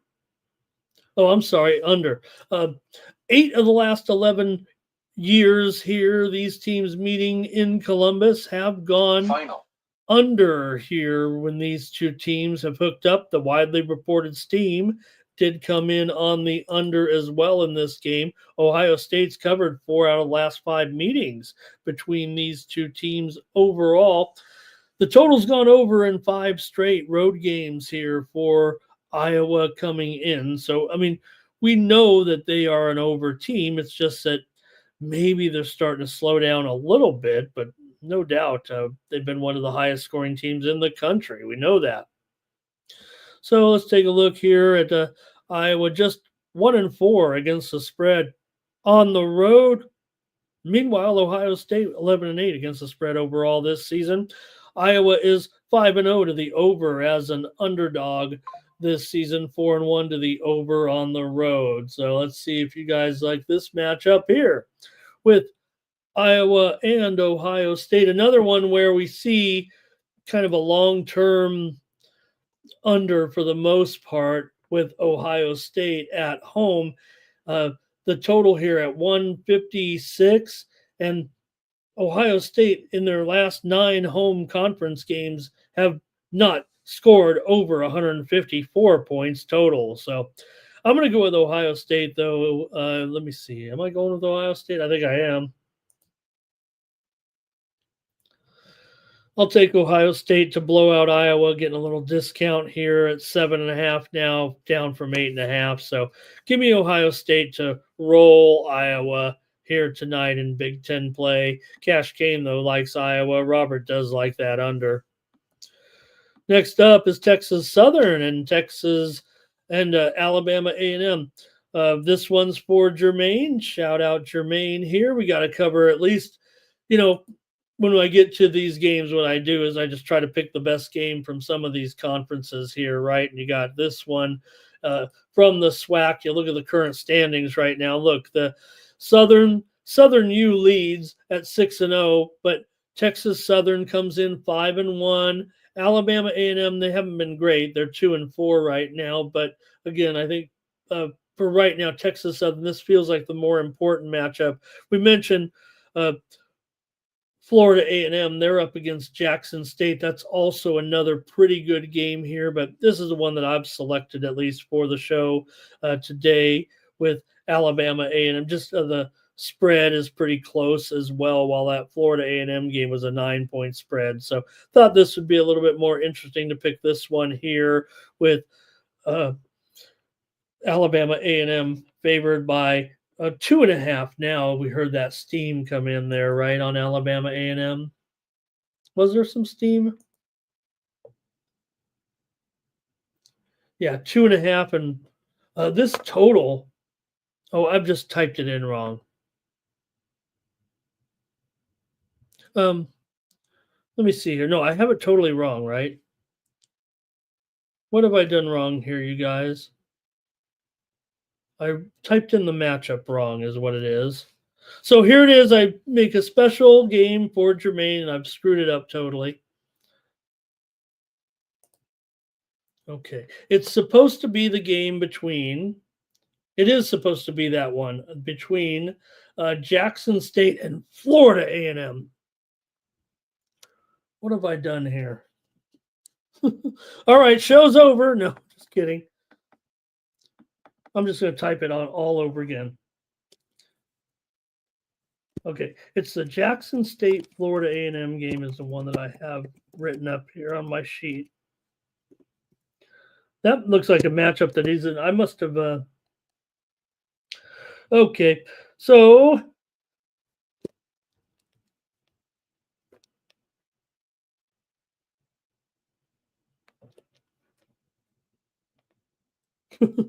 all right, maybe I don't have this game right here, and I think we're just going to skip it. Jermaine's going to kill me here on this one. I wanted to preview, and I wrote the script out for the game between Jackson State and it's Florida A&M at Jackson State. All right, I've got it now. Sorry, folks. My bad. And a 9-point favorite. I wondered why it said that. Okay. There we go. All right. Thanks, you guys, for bearing with me on that. I can't really preview a game I didn't really write up here. I mean, I could just wing it, I guess, but let me go with this one. This is the one that I want to focus on because of the standings currently. Like I said, Florida A&M comes in 3-3. Jackson State comes in 5-1. So it's kind of the best matchup is what it feels like here in this one tonight. The reason I don't usually cover these games that aren't at least on ESPN Plus, that's what it was. And I think I changed my mind at the last second. And then I'm like, this is the better game because Florida A&M's actually won 3 straight games coming in right now. They beat Alcorn, they beat MVSU, and they beat Pine Bluff. Jackson State comes in 4-1 against the spread as a favorite, but Florida A&M is 7-4 against the spread on the road and 10-5 against the spread overall. So it does feel like Florida A&M is playing a little bit better here right now and could be live in this game. But for me, I'm just going to end up on the over here in this one. Jackson State at home, big time here. They are 8-10 or overall 8-10 to the over here in their last 10 games, 5-0 to the over as a favorite. So give me the over in this one between Florida A&M and Jackson State. I kind of, maybe I save. If I do hit the over, I've saved the day here at least on this one, and I'm going to go over in Florida A&M and Jackson State. Thanks for bearing with me on that. I don't want to waste some take some time to write out some of these notes. I don't want to screw it up, but you see the total here 4-3. But look at Jackson State's last 5 games. Cookman game 169, Texas Southern 154, Prairie View 149, Alabama A&M game 196, and the Alabama State game 147. They've all went over this number. So give me the over in this one between A&M and Jackson State. Can't be messing up my SWAC games here. All right. At least you guys are able to come through with the plays there right now. Thomas went under, and Robert likes. You guys are on the. Sorry about that, you guys. I really screwed it up. But my play is on the over in Florida A&M and Jackson State. Help, get me to the next game. Got to go with this one though, with Texas A&M. Oops, and look at dummy here. System playing. Trying to spell. Oh boy, trying to spell Corpus Christi like it's Chris Christie. I mean, how embarrassing is that? I know my Christies. It's not like we're trying to wing it, right? We've covered plenty of these games. It's not like we're out of our element or anything. All right, McNeese, so you got to cover it. McNeese here finally hitting their stride. I don't know if I want to say finally, but we knew that they would be a big favorite once they hit conference, once they hit conference play, you knew that they would kind of start to roll here a little bit. I think that's what we're finally seeing here in this one right now with Texas A&M Corpus Christi an underdog to McNeese in this one. Look, McNeese is a team that certainly can roll through this conference undefeated. They're 9-0 right now. As expected, right? They should win this conference going away. Corpus Christi, though, they are in second place. They're 7-2 right now, and they're at home. So if they're ever going to have a chance to hang in this one and try to shake up the apple cart a little bit, this is it. Corpus Christi does have a couple of losses for sure at home just recently, right? They lost to Houston Christian 76-72. In the games they were winning, they weren't covering. They beat Nichols, they didn't cover. They beat Incarnate Word, they didn't cover. They beat Northwestern State, and they didn't cover. So this one, they've got to, get the points. Maybe that will be beneficial this time, taking on McNeese. Maybe Corpus Christi can get this number at home. You can't overlook them. After all, they're in, second place in the conference. So just think it's an interesting game to cover here right now with McNeese trying to go for an undefeated, conference season, it feels like right now. So I'm going to try Corpus Christi here in this one at home over McNeese. I know McNeese is probably going to be popular. I think the spread's a little bit too high, and I kind of like the total here in this game, possibly as an over. But you look at the two teams in this roll, it's just not the right roll. Even though McNeese is 9-6 to the over as a favorite, Corpus Christi's 4-1 to the over as a dog. You still have McNeese 3-6 to the under on the road, and A&M Corpus Christi 2-6 to the under at home. So I'm just going to end up taking Corpus Christi here. McNeese is still 6-3 against the spread on the road. All right. Going to do a couple more here. Also, some steam coming in here on the Philadelphia Flyers in their matchup. I took the Devils, but the steam is coming in right now on the Flyers. They were plus $1.25 right now. The Flyers are currently now at plus $1.15 here, it looks like. Maybe a 10-cent move or more here on the Flyers against the Devils. Next up, Towson taking on Northeastern here in this one. You got Northeastern favored by 1.5 or so. The total here 133.5 in this one with Northeastern at home against Towson.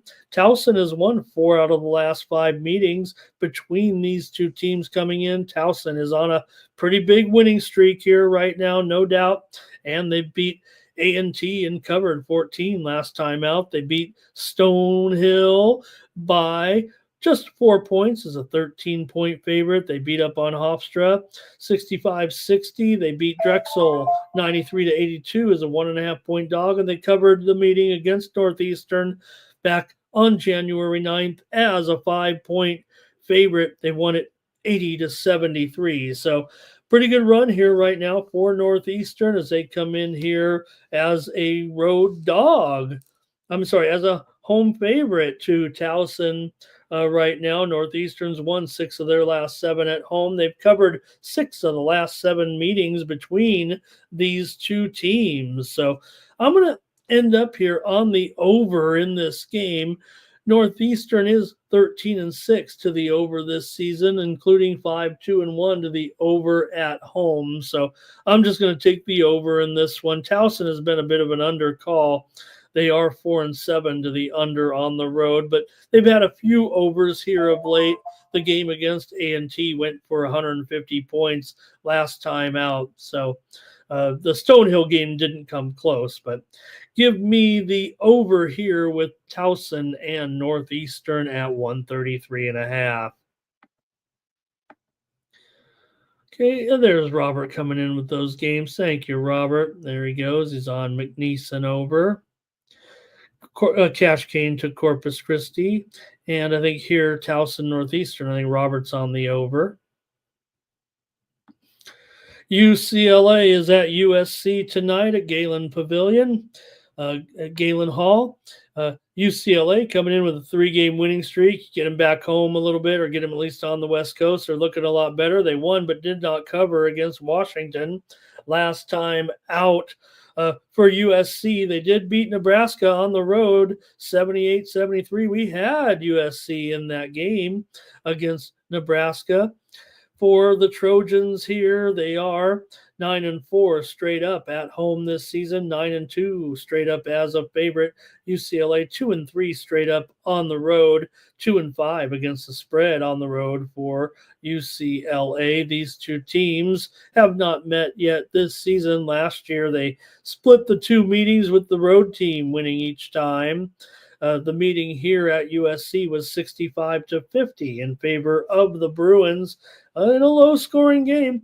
But this season, it's been USC 9-1 to the over so far. USC's gone over in 5 of their last 6 games. However, this has been a straight under series for sure.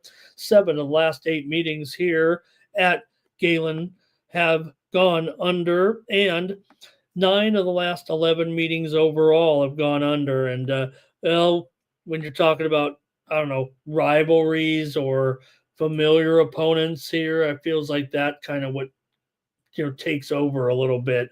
So, all right, maybe USC's moved to a 1-point favorite or whatever. And if you look at it, yeah, USC definitely having big time overs here right now, no doubt about it. You look at these conference games right now, this is at 139. And you look at USC last game against Nebraska, 152. But remember, these are all like Big Ten games. I don't mean Big Ten, but playing Big Ten teams. Nebraska game 151, Wisconsin game 153, Iowa game 187, Illinois game 154, and the Indiana game 181. I'm sorry, 151, all over this number. But you get it back here right now, it feels like, in Southern California between the two, and it feels like it's going to end up going the other way, if you know what I mean. So I'm going to end up on the side, though, here. I'm going to make sure here, but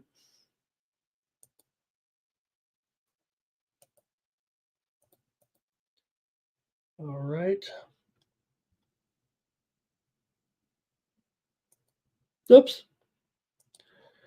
Get your pick there, maybe ready in the chat, and see what you guys have in this one. But I'm going to take the Trojans to snap it here and beat USC. Give me to beat UCLA. Give me USC here at home to beat UCLA tonight. I figure this one's going to be kind of a scrum match a little bit. Thomas likes UCLA. Robert likes the under with there, and Cash Kane likes SC. I'll go with Cash Kane.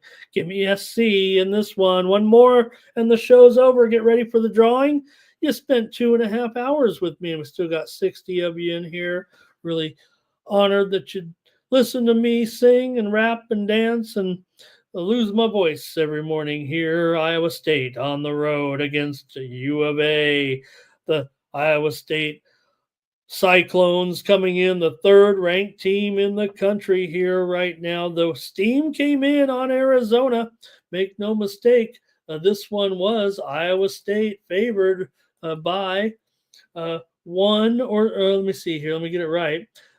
They were favored by one, but right now Arizona is favored by two, 2.5 here. So I don't know.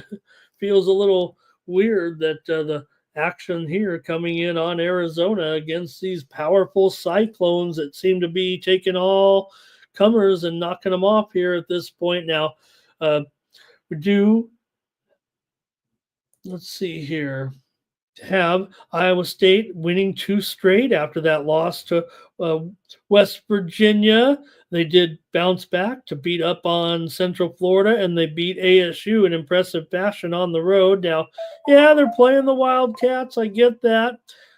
Arizona beat Colorado last time out by 15. They beat Oklahoma State by 14. They did lose to Texas Tech in that game, 70 to 54. So, well, let's see what you have here in this one with Arizona State hosting Iowa. Arizona's won 5 straight at home, 5-2 against the spread. Their last 7 at home.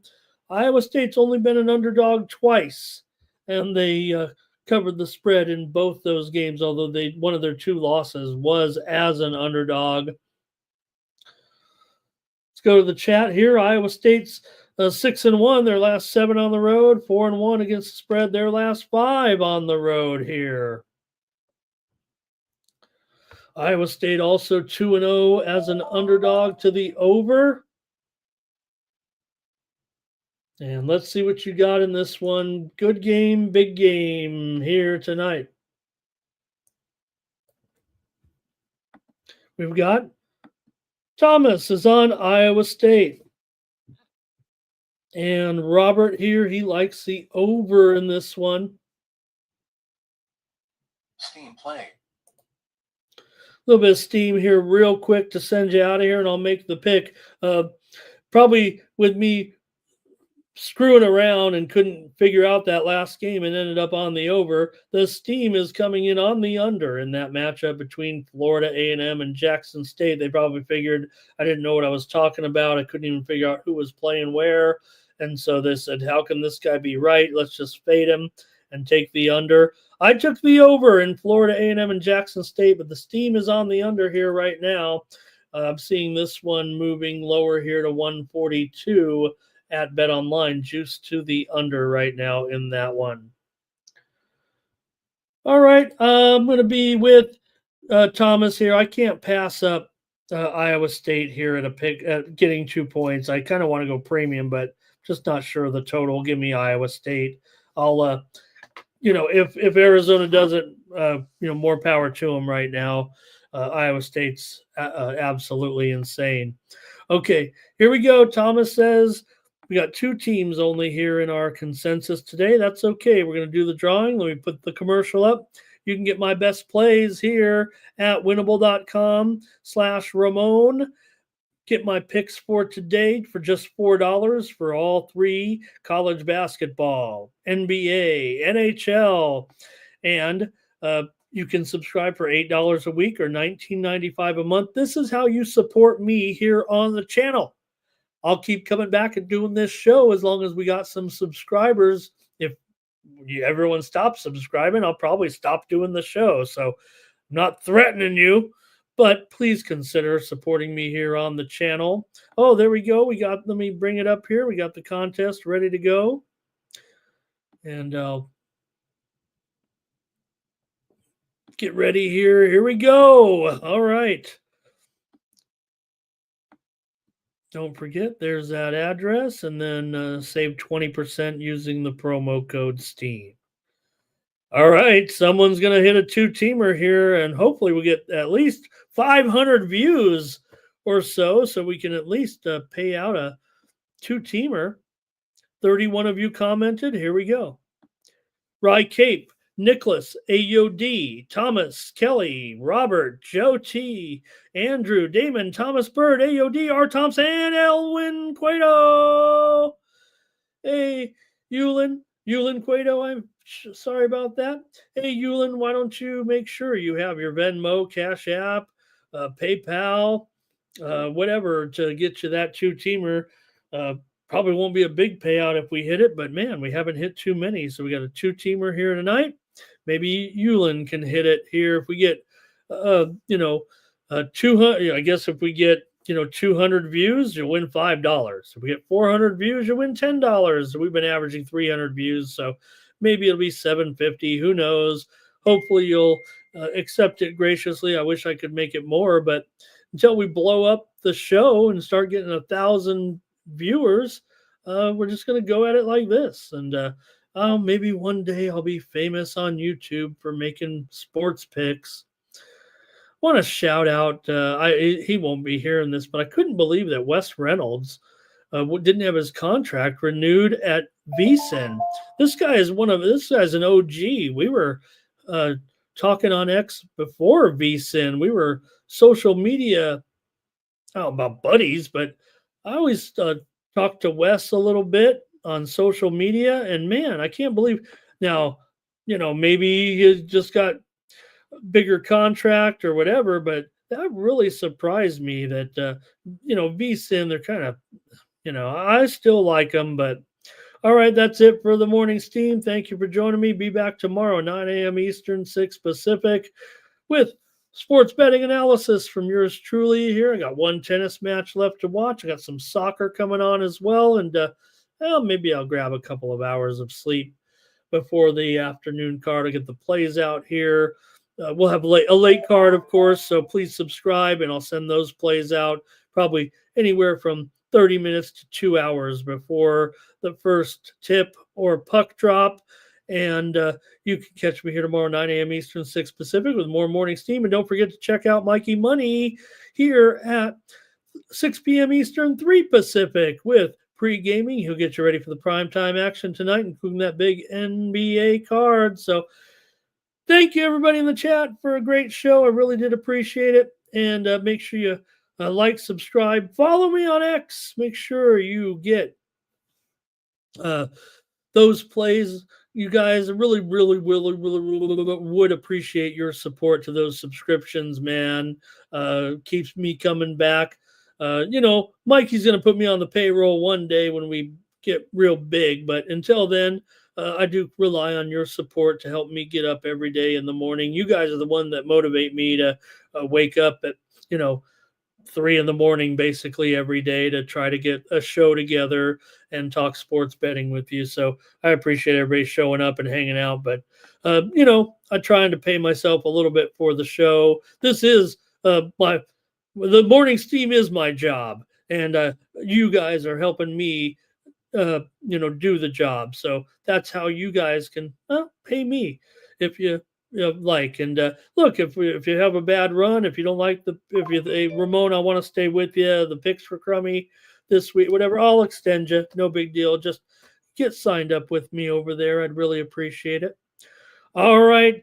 Thanks, everybody. We'll catch you tomorrow. More morning steam. Thank you, Yulin. Flanae, nice to see you as well in the chat. Yulin, okay, I think that'll be fine. I think I should be able to figure that out. If not, you know where to find me, Yulin. I'm not going anywhere. Like I said, if I don't show up for the morning steam, notify the authorities. The big TV behind me probably fell and knocked me out. All right, catch you tomorrow for the Sports Money Network. I'm Ramon Scott. So long.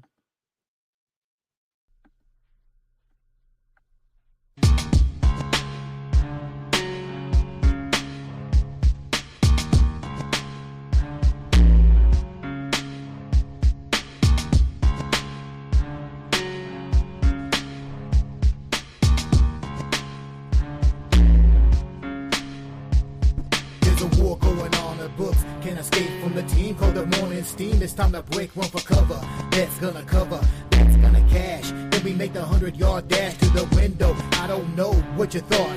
It's Ramon Scott, running so hot. Sports make money and we make money with sports money every single day. NFL, NHL, NCAA. Stay away from the juice, we might play a parlay. It's the morning steam. What? Ramon Scott, sports money. What? Wake your ass up and let's get to